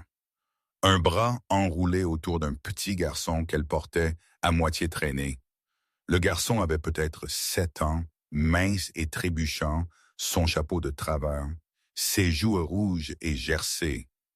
Dans l'autre bras de la femme se trouvait un autre paquet, plus petit, trop immobile, enveloppé dans une couverture déjà incrustée de glace. Le visage de la femme était pâle sous la capuche, les yeux grands et désespérés, les lèvres bleues au coin. Elle bougeait comme quelqu'un qui manquait de temps. Derrière elle, un homme chancelait, plus grand, aux épaules larges. Luttant pour suivre, une main serrant sa propre lampe de poche comme si c'était la seule chose le reliant à l'existence. Quand ils atteignirent le porche, l'homme s'effondra presque, se rattrapant à la balustrade. Jack saisit son bras sans cérémonie et le redressa. La manche de l'homme était mouillée, et Jack pouvait sentir le tremblement dans ses muscles à travers le tissu, un froid assez profond pour secouer l'âme. La femme trébucha en avant, le souffle venant par à-coups. De près, Jack vit qu'elle avait le début de la trentaine, grande et mince, d'une manière qui suggérait qu'elle avait été athlétique autrefois, mais avait été usée par la vie récemment. Ses cheveux étaient brun foncé, tirés en une tresse désordonnée qui s'était défaite, des mèches collées à son front par la sueur et la neige fondante. Sa peau était claire mais rougie et gercée par le vent. Ses yeux étaient d'un vert frappant, grands d'effroi et de détermination. Des yeux de quelqu'un qui avait appris à continuer d'avancer même quand l'espoir était mince et bon. Elle n'avait pas l'air d'une personne qui pleurait facilement, mais des larmes avaient gelé au coin de ses doigts. « S'il vous plaît, » dit-elle, la voix brisée.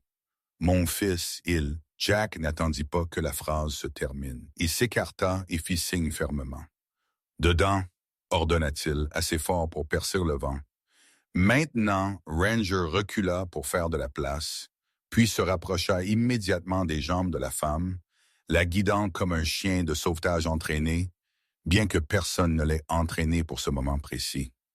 La famille se déversa dans la cabane dans une précipitation de neige et de panique. Jack claqua la porte derrière eux et s'y appuya une seconde, la poitrine haletantée comme s'il pouvait physiquement retenir l'hiver avec sa colonne vertébrale. La cabane se sentit instantanément plus petite, encombrée de souffles humides et de corps tremblants. La femme s'enfonça sur le sol près du feu, serrant le plus petit paquet. Le garçon plus âgé se tenait rigide à côté d'elle, les yeux énormes, les lèvres tremblantes. L'homme, une trentaine d'années peut-être, tomba à genoux et pressa son front contre le sol en terre battue comme s'il priait sans mots. De près, Jack vit le visage de l'homme, des lignes fortes, un nez pointu, une mâchoire ombragée par une barbe de 3 jours épaisse et foncée qui avait poussé de façon inégale pendant des jours. Ses cheveux étaient noirs, humides, plaqués contre son cuir chevelu. Une petite coupure marquait son pommette, du sang gelé tachant la peau. Ses yeux étaient bruns et épuisés, avec un regard hanté de quelqu'un qui avait été responsable de trop de choses pendant trop longtemps. Non, exigea Jack, parce qu'en cas d'urgence, les noms importaient. Les noms rendaient les gens réels et les personnes réelles ne mouraient pas tranquillement. L'homme leva les yeux, clignant. Mark, il râla. Mark Ellison. Jack hocha la tête. Il se tourna vers la femme. Et vous? Elle déglutit difficilement. Sarah, dit-elle, voix ténue. Sarah Ellison. Le regard de Jack tomba sur le garçon plus âgé. Ben, murmura le garçon sans qu'on le lui demande, voix petite mais têtue. Les yeux de Jack se posèrent sur le paquet dans les bras de Sarah. Les bras de Sarah se resserrèrent. Owen, murmura-t-elle, et la façon dont elle le dit sonnait comme si elle tenait le mot ensemble pour qu'il ne s'effondre pas. Jack s'agenouilla à côté d'eux. Il ne toucha pas le bébé. Tout petit, réalisa-t-il, peut-être 2 ou 3 ans. Immédiatement, il évalua. Le visage de l'enfant était trop pâle, les cils agglomérés de glace, les lèvres légèrement bleues. La couverture était mouillée. Hypothermie. La formation de Jack n'était pas médicale au sens clinique, mais la guerre lui avait appris les bases pour garder les gens en vie lorsque les conditions étaient cruelles. Blessures dues au froid, choc, le retour lent et prudent de la chaleur. Il regarda Sarah.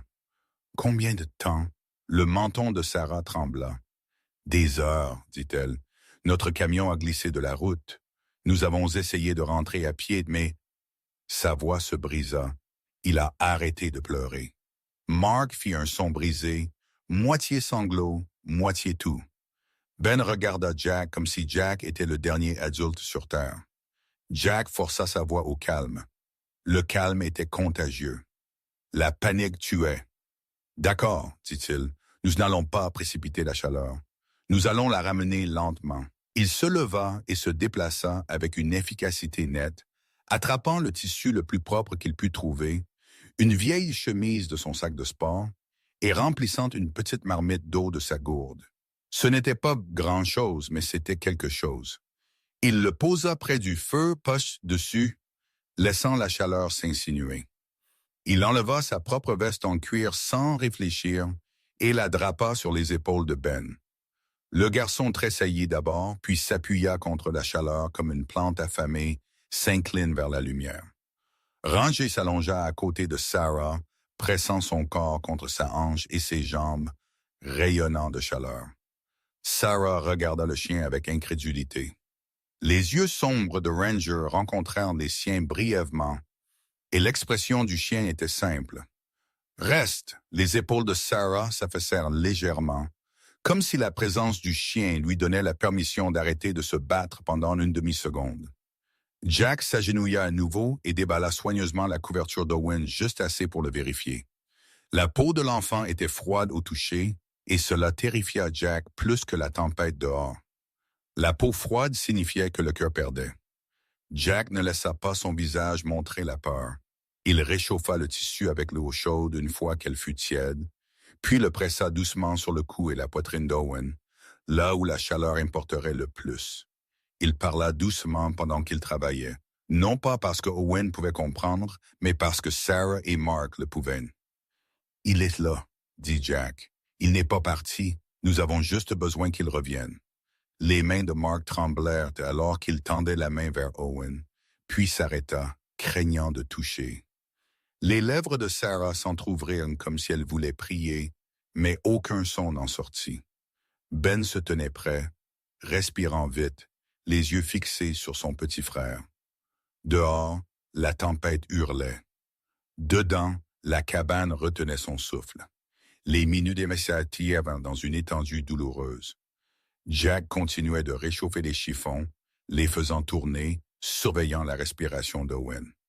Ranger resta pressé contre Sarah, se déplaçant occasionnellement pour que sa chaleur couvre plus d'elle, comme si le chien comprenait l'hypothermie de la même manière que la forêt comprend la faim. Ben commença à trembler plus fort, et Jack le rapprocha du feu, gardant une distance pour que le garçon ne surchauffe pas. Soudain, Mark essaya d'aider, mais ses doigts étaient raides, son cerveau embrumé par le froid. Jack lui donna des tâches simples. Tiens ce chiffon, stabilise la marmite, alimente le feu lentement car les gens avaient besoin de travail pour ne pas se noyer dans la peur. Finalement, la poitrine d'Owen palpita, un petit mouvement sous le tissu, puis un son si ténu que Jack pensa presque que c'était le vent glissant à travers une fissure monta dans la pièce. Un faible cri, brisé et en colère, comme la vie elle-même protestant d'être traînée vers la mort. Sarah fit un sanglot étranglé et pressa son front contre la couverture d'Owen. Le visage de Mark s'effondra, le soulagement et l'horreur se mélangeant en quelque chose de brut. Ben se couvrit la bouche des deux mains, les yeux brillants. Jack s'assit sur ses talons, et seulement alors réalisa-t-il qu'il tremblait aussi. Non pas de froid, mais des répercussions d'avoir failli perdre quelqu'un devant lui. Rangé leva la tête, les oreilles dressées, comme pour confirmer ce qu'il attendait. Puis le chien soupira et se réinstalla, son travail non terminé, mais plus frénétique. Jack fixa le petit visage de l'enfant, maintenant légèrement plus rose, et sentit une chaleur étrange et lourde dans sa poitrine, qui n'avait rien à voir avec le feu. Cette cabane, cet endroit que la ville moquait comme un piège mortel, venait de faire quelque chose de sacré. Elle avait tenu. Pas parfaitement, pas confortablement, mais elle avait tenu assez longtemps pour qu'une famille vive. Mark regarda autour de la cabane, puis regarda vraiment les poutres étayées, le papier goudronné rapiécé, les murs rugueux qui laissaient encore passer le vent par endroits, mais avaient refusé de s'effondrer. Sa voix était rauque. « Nous avons vu ta lumière, » dit-il. Jack cligna des yeux. « Ma lumière. » Sarah déglutit et hocha la tête vers le coin où la lanterne de Jack était posée sur une caisse renversée, sa lueur stable dans la pénombre. « C'était comme une étoile, » murmura-t-elle. « Nous pensions que nous l'imaginions. » La gorge de Jack se serra. Il n'avait pas mis la lanterne là pour quelqu'un d'autre que lui-même. Il l'avait laissée allumée parce que l'obscurité rendait son esprit trop bruyant. Mais maintenant, il comprenait. Une lumière n'est jamais seulement pour la personne qui l'allume. Jack regarda Ranger, puis la famille. « Vous restez, » dit-il. Pas une question. Mark ouvrit la bouche pour argumenter, pour dire qu'il ne voulait pas déranger.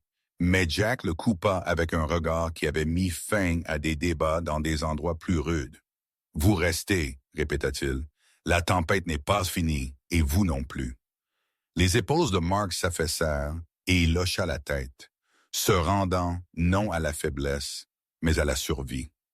La main de Sarah trembla alors qu'elle caressait les cheveux d'Owen. Ben s'assit près du feu, enveloppé dans la veste de Jack, fixant les flammes comme si elle lui racontait une histoire.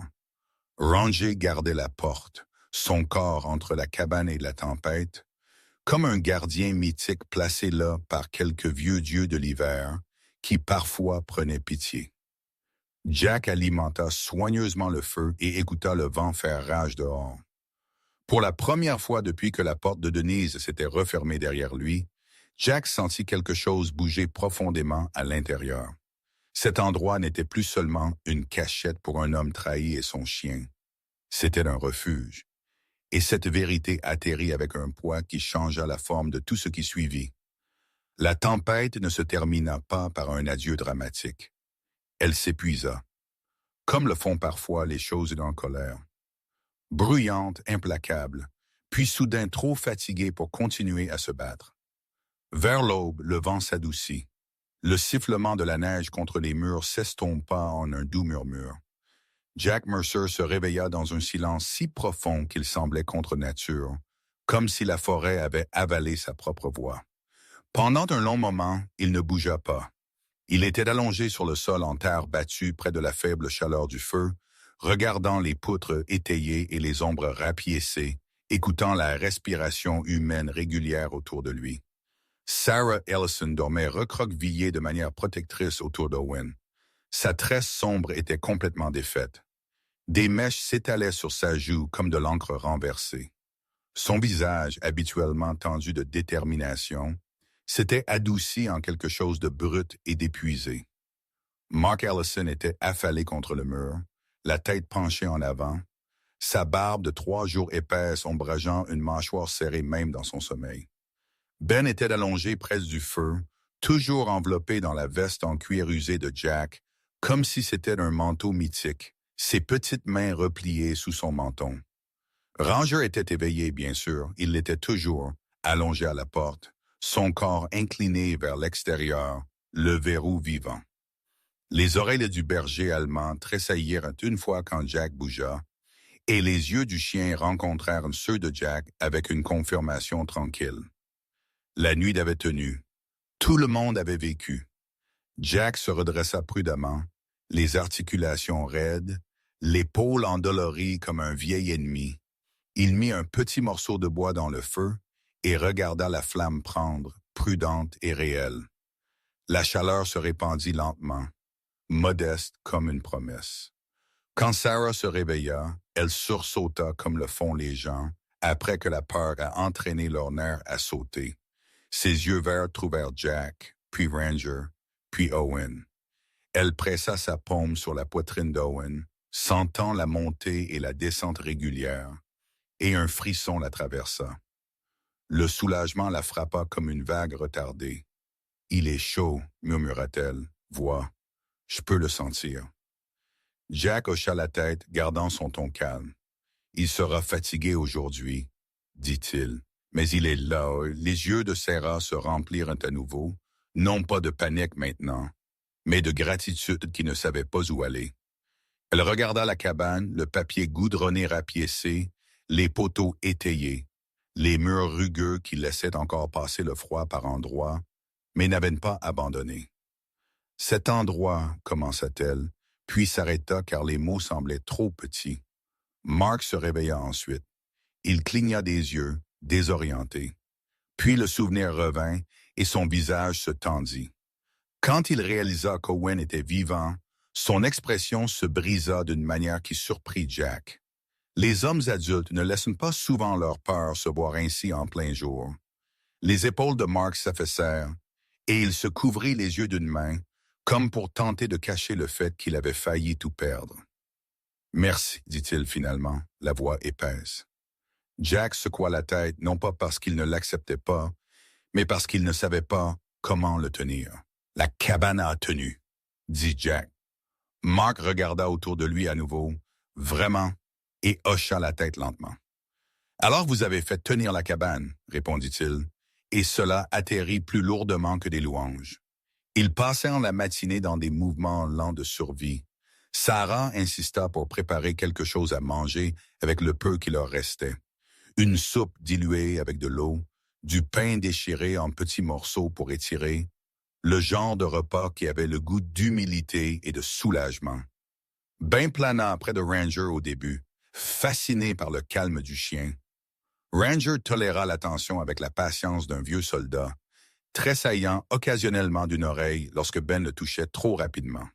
Jack observa la curiosité du garçon et y vit quelque chose de tendre. La façon dont les enfants croient que la compétence est magique. « Il mord ?» demanda Ben doucement, pointant Ranger. Jack répondit sans lever les yeux du feu. « Seulement s'il le doit, » dit-il. Ben hocha la tête comme si cela avait un sens parfait. Plus tard, lorsque les conséquences de la tempête se révélèrent, la neige empilée jusqu'aux genoux, la route effacée, leur camion quelque part là-bas enfoui comme une mauvaise décision. Mark et Jack sortirent pour inspecter. La lumière du jour rendait la clairière presque douce, comme si la nuit n'avait pas essayé de les tuer, mais les congères disaient la vérité. Mark se tenait, fixant la distance blanche, la mâchoire serrée. « Nous suivions une piste, » dit-il. « Nous pensions savoir où nous étions. » Sa voix portait la honte d'un homme qui avait promis la sécurité à sa famille et avait ensuite vu la promesse échouer. Jack ne le jugea pas. Il s'était déjà perdu aussi, juste dans des paysages différents. « Les tempêtes effacent la fierté, » dit Jack. Mark laissa échapper un court rire sombre. « Ouais, » marmonna-t-il, « elles le font. » Ils trouvèrent le camion en fin d'après-midi, à moitié enfoui dans un fossé peu profond, ses feux de détresse éteints, ses pneus bloqués dans la glace. Le dégager fut un travail lent et punitif. L'épaule de Jack s'enflamma de douleur, mais il continua à bouger quand même. Mark travailla à côté de lui avec une intensité sombre, ses larges mains gercées, les jointures saignant à travers les gants. Il avait la même détermination obstinée que Jack reconnaissait dans lui-même. Le refus d'être l'homme qui échoue 2 fois. Sarah resta en arrière avec Owen, gardant l'enfant au chaud, et Ben aida là où il put, pelletant la neige avec une petite casserole comme un petit apprenti déterminé. Ranger se déplaça en cercle autour d'eux tous, le nez baissé, traquant la forêt, levant occasionnellement la tête pour fixer les arbres, avec cette certitude troublante que les chiens ont lorsqu'ils entendent ce que les humains ne peuvent pas. La route ne dégagea pas. Il fallut du temps pour que le vent s'apaise et que la neige se tasse suffisamment pour rendre le voyage possible. Les Ellison restèrent 2 jours. 2 jours de travail et de silence partagé et de petits rires qui s'échappaient lorsque la tension s'apaisait d'un instant. Sarah fredonnait doucement en s'occupant du feu, le son ténu mais stable, comme si elle se rappelait qu'elle pouvait encore faire de la musique dans un monde qui avait failli lui prendre son enfant. Ben raconta à Jack des histoires sur son école et comment il détestait l'orthographe et comment il voulait être fort comme un pompier quand il serait grand. Jack écouta, surpris par la façon dont le bavardage remplissait la cabane d'une manière qui ne semblait pas envahissante. Mark, dans les heures calmes, parlait par fragments. Comment il conduisait chez la sœur de Mark après avoir perdu leur appartement. Comment l'argent était serré. Comment la tempête avait transformé un plan désespéré en une quasi-tragédie. Jack n'offrit pas de conseils. Il offrit sa présence. Parfois, c'était le seul outil que vous aviez. La 2e nuit, après qu'Owen se fût endormi et que le souffle de Ben s'apaisa dans un sommeil profond, Mark s'éclaircit la gorge comme s'il était sur le point d'avouer quelque chose. « Nous n'avons pas grand-chose, dit-il, fixant le feu. Mais nous voulons vous aider, vous rembourser. » Sarah fouilla dans son sac et en sortit une enveloppe, les bords usés. « De l'argent d'urgence, » murmura-t-elle. L'instinct de Jack fut immédiat et vif. « Non, dit-il. » Le mot sortit plus durement qu'il ne l'avait voulu. Sarah tressaillit. Le front de Mark se plissa. Jack expira et adoucit sa voix. « Vous en aurez besoin, dit-il. Vous avez des enfants. » La mâchoire de Mark se serra. « Alors qu'est-ce que dont vous avez besoin? » demanda-t-il. Et ce n'était pas un défi. C'était une question honnête. Jack fixa le feu jusqu'à ce qu'il trouve le courage de répondre. Il pensa aux clous, au papier goudronné, à la nourriture, aux outils, à tout ce qui lui manquait. Puis il pensa à ce qui avait changé au moment où ils avaient franchi sa porte. La cabane cessa d'être juste sa punition. Elle devint un lieu avec un but. Jack déglutit. « Dites-lui, dit-il doucement. Dites à la ville. » La cabane n'est pas maudite. Elle tient. Sarah cligna des yeux. Puis ses yeux brillèrent à nouveau. L'expression de Mark changea en quelque chose comme de la compréhension. « Nous pouvons faire ça, dit-il. » Quand la route s'ouvrit finalement assez pour voyager, les Ellison partirent avec des étreintes qui semblèrent maladroites au début puis solides, comme le monde rappelant à Jack qu'il appartenait toujours à quelque chose d'humain. Sarah serra Jack avec précaution, comme si elle craignait de le briser. « Vous avez sauvé mon fils, » murmura-t-elle. Jack secoua la tête. « Vous l'avez gardé en vie assez longtemps pour arriver ici, » répondit-il. Mark serra la main de Jack avec les 2 siennes, une poignée qui contenait gratitude et excuses à parts égales. Ben serra Ranger autour du cou, et Ranger le toléra avec une patience solennelle, puis lécha la joue du garçon une fois, comme s'il le marquait de son approbation. Quand le camion disparut sur la route chaoteuse, la clairière sembla plus calme qu'avant, mais pas solitaire, différente, comme une pièce après le départ des invités, encore chaude de leur présence. Jack se tenait sur le porche avec Ranger à ses côtés, et regarda les dernières strass s'effacer sous la neige fraîche. « Tu entends ça? » murmura Jack. Les oreilles de Ranger tressaillirent. Jack sourit faiblement.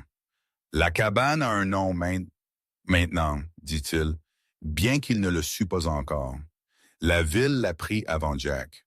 La rumeur voyageait plus vite que la météo. Dans un petit endroit, une histoire n'a pas besoin de preuves. Elle a besoin d'un témoin. Les Ellison étaient sobres, crédibles, non sujets à l'exagération. La voix de Sarah, tremblante mais stable, raconta à Marlène au dîner la lampe dans les bois, le vétéran qui n'avait pas hésité, le chien qui s'était couché contre elle comme une couverture vivante. Mark raconta à Earl Maddox au magasin d'aliments pour animaux les poutres étayées et le feu prudent, comment la cabane avait tenu alors qu'elle aurait dû s'effondrer. Earl, qui parlait rarement plus que nécessaire, le répéta en moins de mots, ce qui le fit sonner encore plus vrai. À la fin de la semaine, les gens commencèrent à rouler jusqu'au bord des bois et à s'arrêter là où la route se rétrécissait, comme si la curiosité s'était finalement transformée en autre chose.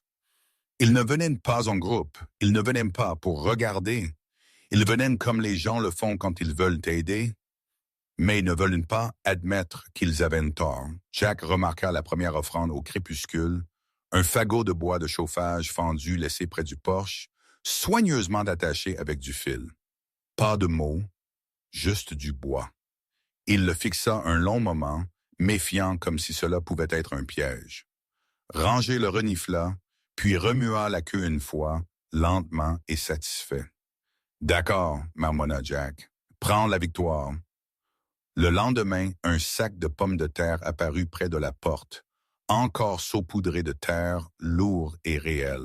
Après cela, un rouleau de vieux fil d'acier, puis 2 vitres dépareillées enveloppées dans de la toile de jute appuyées soigneusement contre le mur.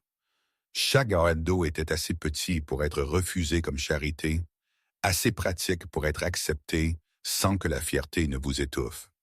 Jack ne vit pas qui les laissait. C'était le but. La gentillesse dans les petites villes porte souvent un masque car admettre la douceur semble dangereux. Jack commença à utiliser les cadeaux immédiatement car les gaspiller serait irrespectueux. Il construisit une pile de bois plus serrée, rationna les pommes de terre, utilisa le fil pour sécuriser une section lâche de la balustrade du porche. Ranger observa chaque nouvel objet avec l'approbation solennelle d'un quartier maître. Puis, un après-midi tardif, le bruit des pneus craquant sur la neige annonça quelque chose de différent. Un visiteur qui ne se cachait pas. Un camion s'engagea dans la clairière et s'arrêta devant la cabane. La porte du conducteur s'ouvrit et Hank Doyle en sortit, grand et mince dans un lourd manteau, sa barbe sel et poivre taillée de près, attrapant des morceaux de neige. Le visage de Hank semblait sculpté dans le même bois dur qu'il vendait, les rides profondes, les yeux pâles et vifs. Il bougeait comme un homme qui ne gaspillait pas ses mouvements. Dans la benne de son camion se trouvait une porte solide, vraiment lourde avec des charnières intactes, et 2 cadres de fenêtres, patinés mais robustes.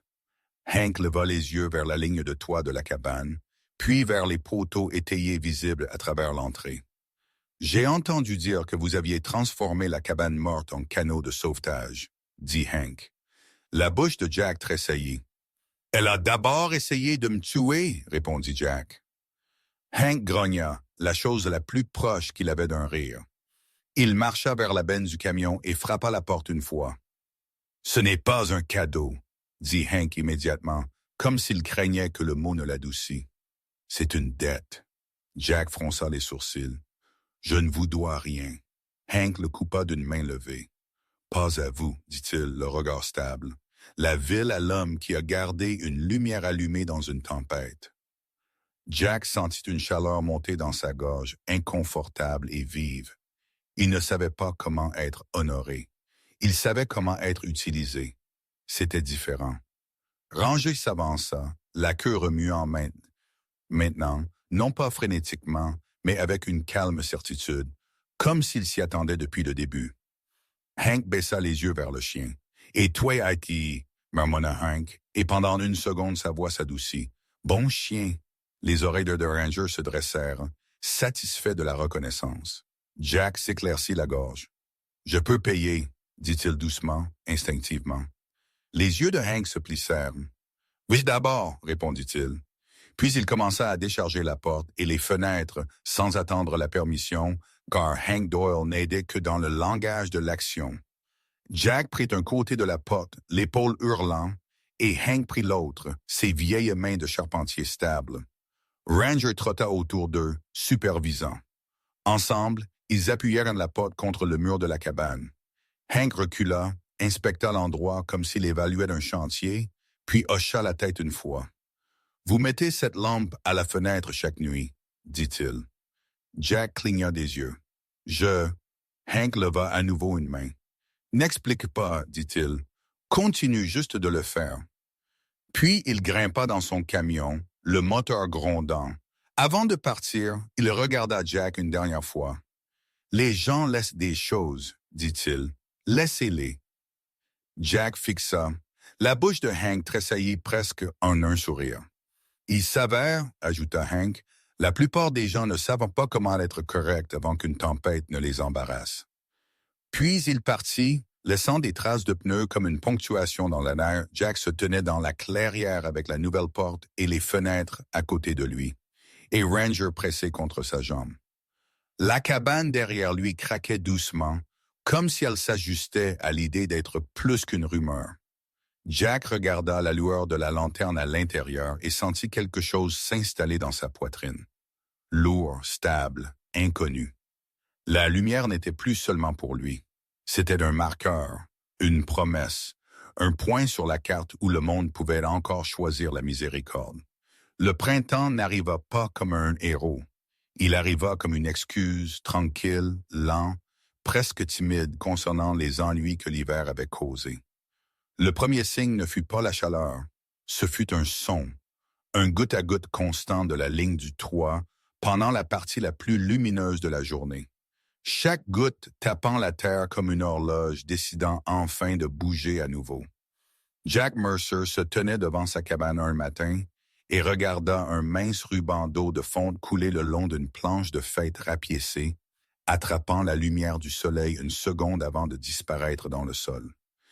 La clairière tenait encore de la neige dans des poches tenaces, sales sur les bords, mais l'air s'était adouci.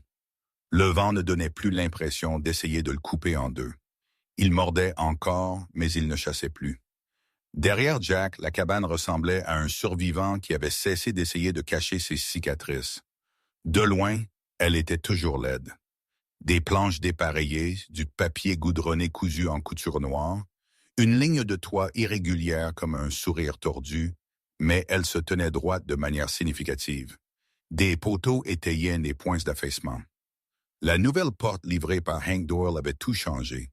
Une porte solide ne fait pas que repousser le froid. Elle dit à votre corps que vous pouvez expirer. Ranger s'avança sur le porche à côté de Jack, son pelage noir et feu épais et propre malgré les mois de travail, son museau légèrement saupoudré de gris sur les bords, comme s'il avait vieilli d'un an en une saison. Les yeux du berger allemand suivaient la ligne des arbres par habitude, mais sa posture portait aussi quelque chose de nouveau, de la confiance. Un endroit qui tient devient un endroit que vous gardez avec fierté. Jack baissa la main et gratta Ranger derrière l'oreille. Une affection rapide et rude. « Nous l'avons fait », murmura-t-il. La queue de Ranger frappa une fois, pas de façon dramatique, juste factuellement. Il l'avait fait. Le premier hiver avait tout essayé. Effondrement du toit, faim, solitude, le genre de froid qui convainc un homme qu'il mérite de disparaître. Jack y avait répondu avec des mains saignantes et un souffle obstiné. Mais le plus étrange n'était pas qu'il ait survécu. C'était ce que la cabane il était devenue pendant qu'il survivait. Elle était devenue un point sur la carte dans l'esprit des gens. Un endroit avec un nom qui n'était écrit sur aucun panneau, mais murmuré dans les cuisines et les cabines de dîner. Le phare. Le mot mettait Jack mal à l'aise la première fois qu'il l'entendit, car il sonnait comme des louanges, et les louanges semblaient être un appât. Il l'entendit lorsque Marlene Sauter vint un jour où la neige s'était suffisamment adoucie pour que les pneus cessent de déraper. Sa voiture était une vieille berline avec des taches de sel le long des passages de roues et un coffre qui ne se fermait jamais tout à fait correctement. Marlene elle-même sortit vêtue d'un épais manteau matelassé qui la faisait paraître encore plus petite et robuste. Son chignon gris fer toujours aussi sévère, ses yeux bleus vifs scrutant la cabane comme si elle inspectait un suspect. Elle portait un sac en papier dans une main et une petite boîte métallique dans l'autre. Jack la rencontra sur le porch, essuyant ses mains sur son jean, comme un adolescent coupable. Ranger s'assit à son talon, calme, la regardant comme il regardait tout le monde, jugement silencieux inclus. « Ne commence pas !» dit Marlene immédiatement, quand Jack ouvrit la bouche comme si elle savait qu'il allait refuser quelque chose. Elle lui fourra le sac dans les mains. Du pain, du jerky, et c'est une boîte de graisse. Jack cligna des yeux. « De la graisse? » Marlene souffla. « Pour les charnières, génie. Une porte n'est bonne que par le grincement qu'elle fait quand vous essayez de dormir. » Jack baissa les yeux vers le sac et sentit sa gorge se serrer. Il essaya de le rendre. Les yeux de Marlene se plissèrent. « Si vous me rendez ça, je conduirai cette voiture sur votre Porsche par dépit, » dit-elle. Jack faillit rire, presque. « Ça semble excessif, » marmonna-t-il. « Mourir de fierté l'est aussi, » répliqua Marlene. La queue de Ranger frappa une fois, comme s'il approuvait sa logique. Marlene passa devant Jack et entra dans la cabane sans être invitée. Ses bottes laissaient de petites empreintes humides sur le sol. Elle regarda autour, observant la simple table que Jack avait construite. Les étagères, les cadres de fenêtres contenant maintenant du vrai verre à 2 endroits, les patchs de papier goudronné qui ressemblaient encore à des cicatrices. Elle hocha la tête lentement, le geste de quelqu'un à contre-cœur impressionné. « La ville a parlé, » dit-elle, voix plus calme que d'habitude. Jack se raidit. « À propos de quoi? » demanda-t-il, déjà fatigué. Marlene le regarda par-dessus son épaule. « À propos de vous, dit-elle, à propos de cette nuit, à propos des Ellison, à propos du chien. » Elle fit une pause, puis ajouta comme si cela l'ennuyait de l'admettre. « À propos de la lumière. » Jack regarda vers le coin où sa lanterne était posée sur une caisse renversée. Il l'allumait toujours chaque soir. Non pas parce qu'il en avait besoin maintenant, il avait appris l'agencement de la cabane par cœur, mais parce que l'éteindre semblait tenter le destin. « C'est juste une lanterne, » dit Jack. Marlene renifla. « Une allumette aussi, » répondit-elle, « jusqu'à ce que quelqu'un gèle. » Elle partit après cela, refusant de rester longtemps, comme si s'attarder pouvait la rendre plus douce qu'elle ne le voulait. Mais elle s'arrêta à la porte et regarda une fois en arrière.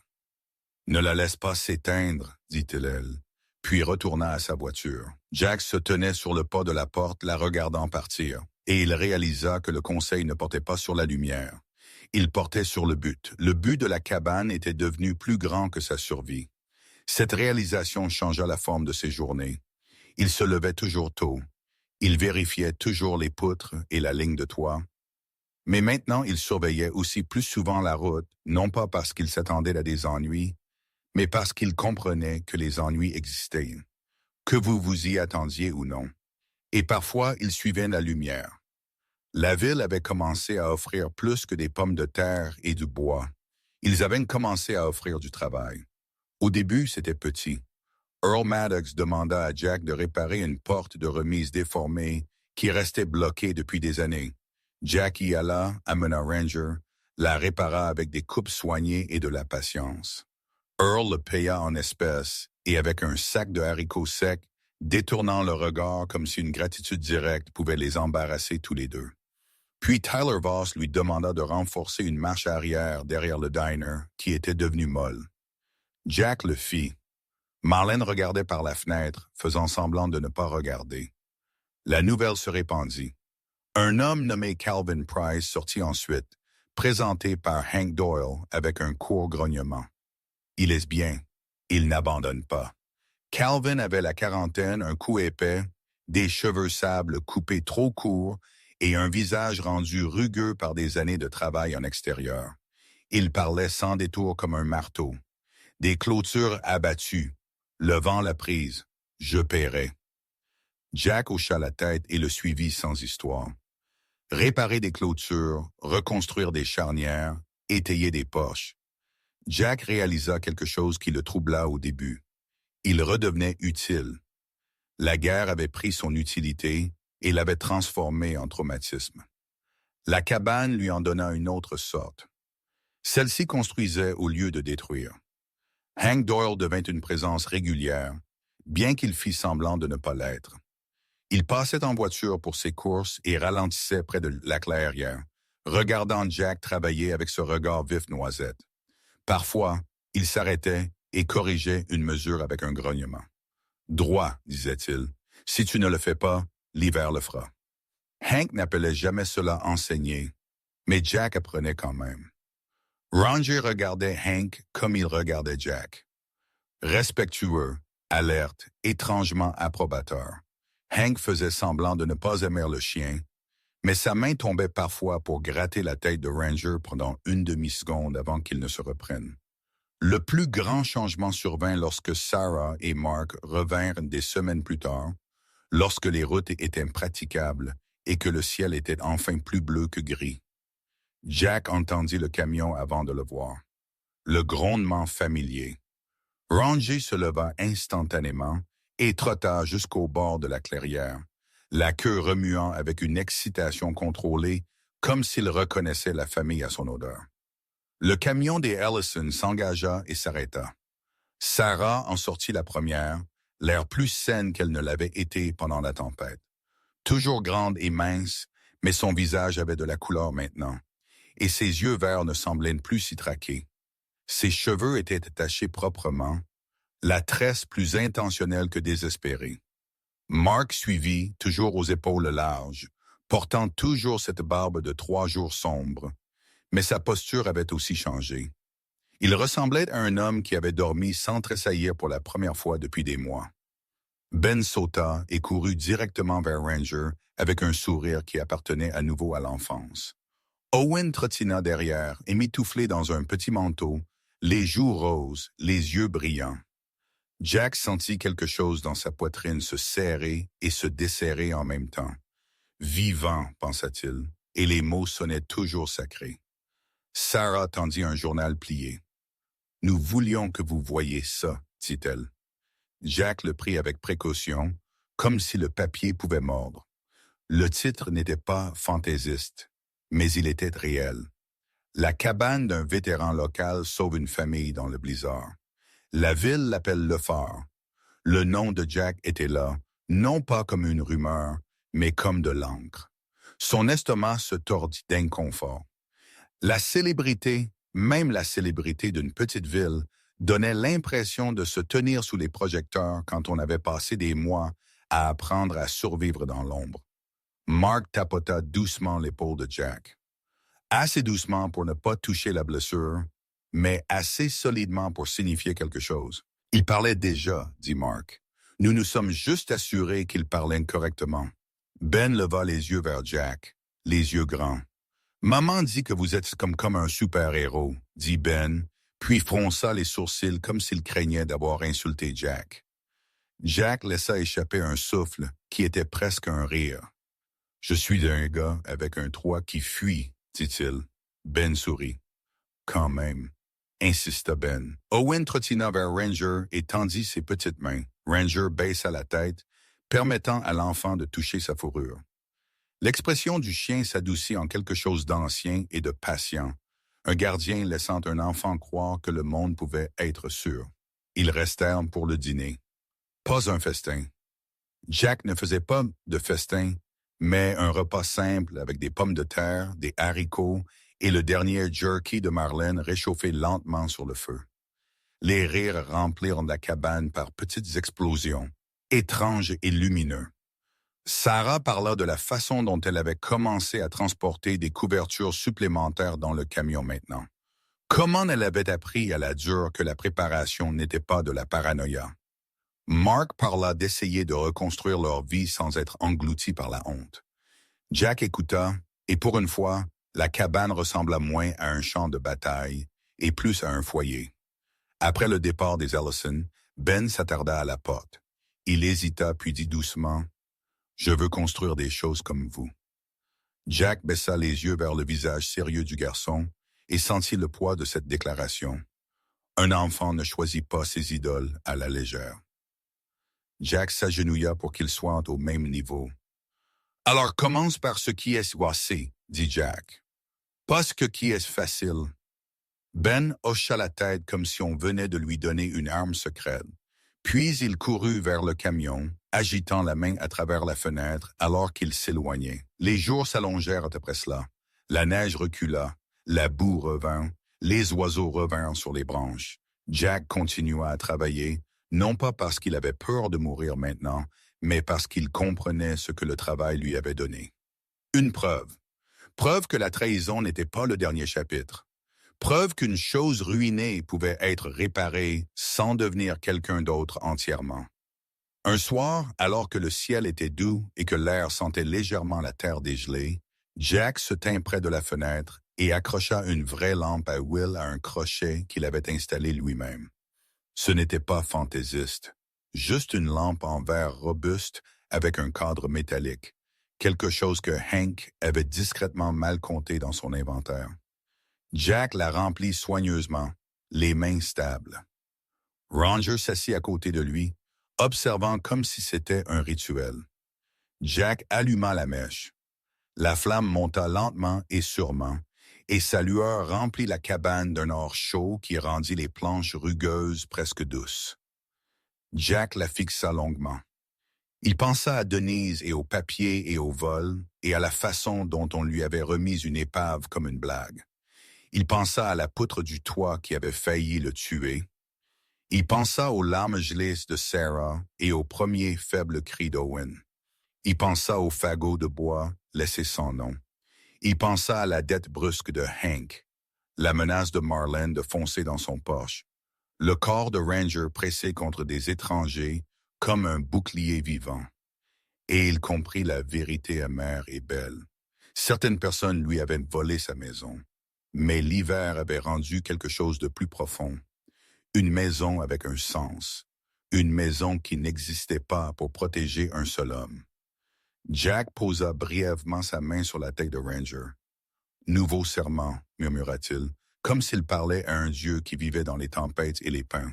« Si quelqu'un frappe, nous ouvrons. » La queue de Ranger frappa une fois, solennelle comme un vœu. Dehors, le crépuscule s'installa sur les bois du nord. À l'intérieur, la lampe brûlait régulièrement. Le phare se tenait cicatrisé, rapiécé fièrement, n'attendant pas les louanges, mais la prochaine fois que le monde aurait besoin d'une lumière qui refusait de s'éteindre. Là-bas, dans le monde réel, les miracles portent rarement la foudre ou les trompettes. Parfois, ils ressemblent à une cabane tordue qui refuse de tomber. Parfois, ils ressemblent à une lampe à huile brûlant régulièrement dans une tempête.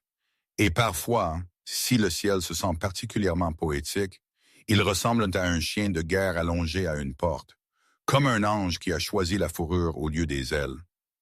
Jack ne retrouva pas son ancienne maison. Les gens qui l'avaient volée ne lui tendirent jamais une clé avec des excuses larmoyantes. Mais Dieu a une façon de rendre ce qui compte sous une forme différente.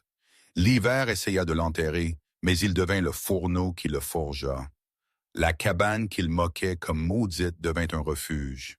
La lumière qu'il alluma pour sa propre peur devint un phare pour les étrangers.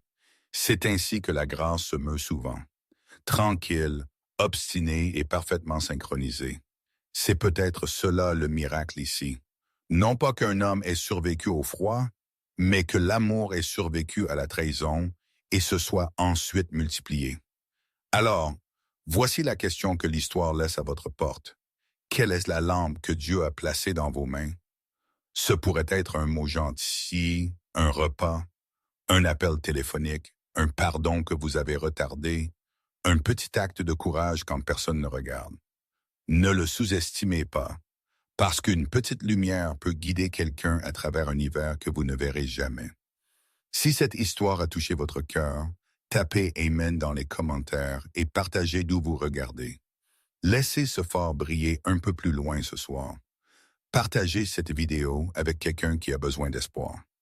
Et n'oubliez pas d'aimer, de vous abonner et d'activer les notifications pour ne pas manquer la prochaine histoire de courage, de loyauté et de miracles silencieux.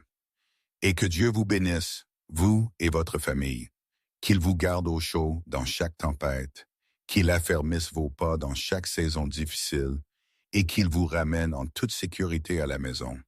Amen.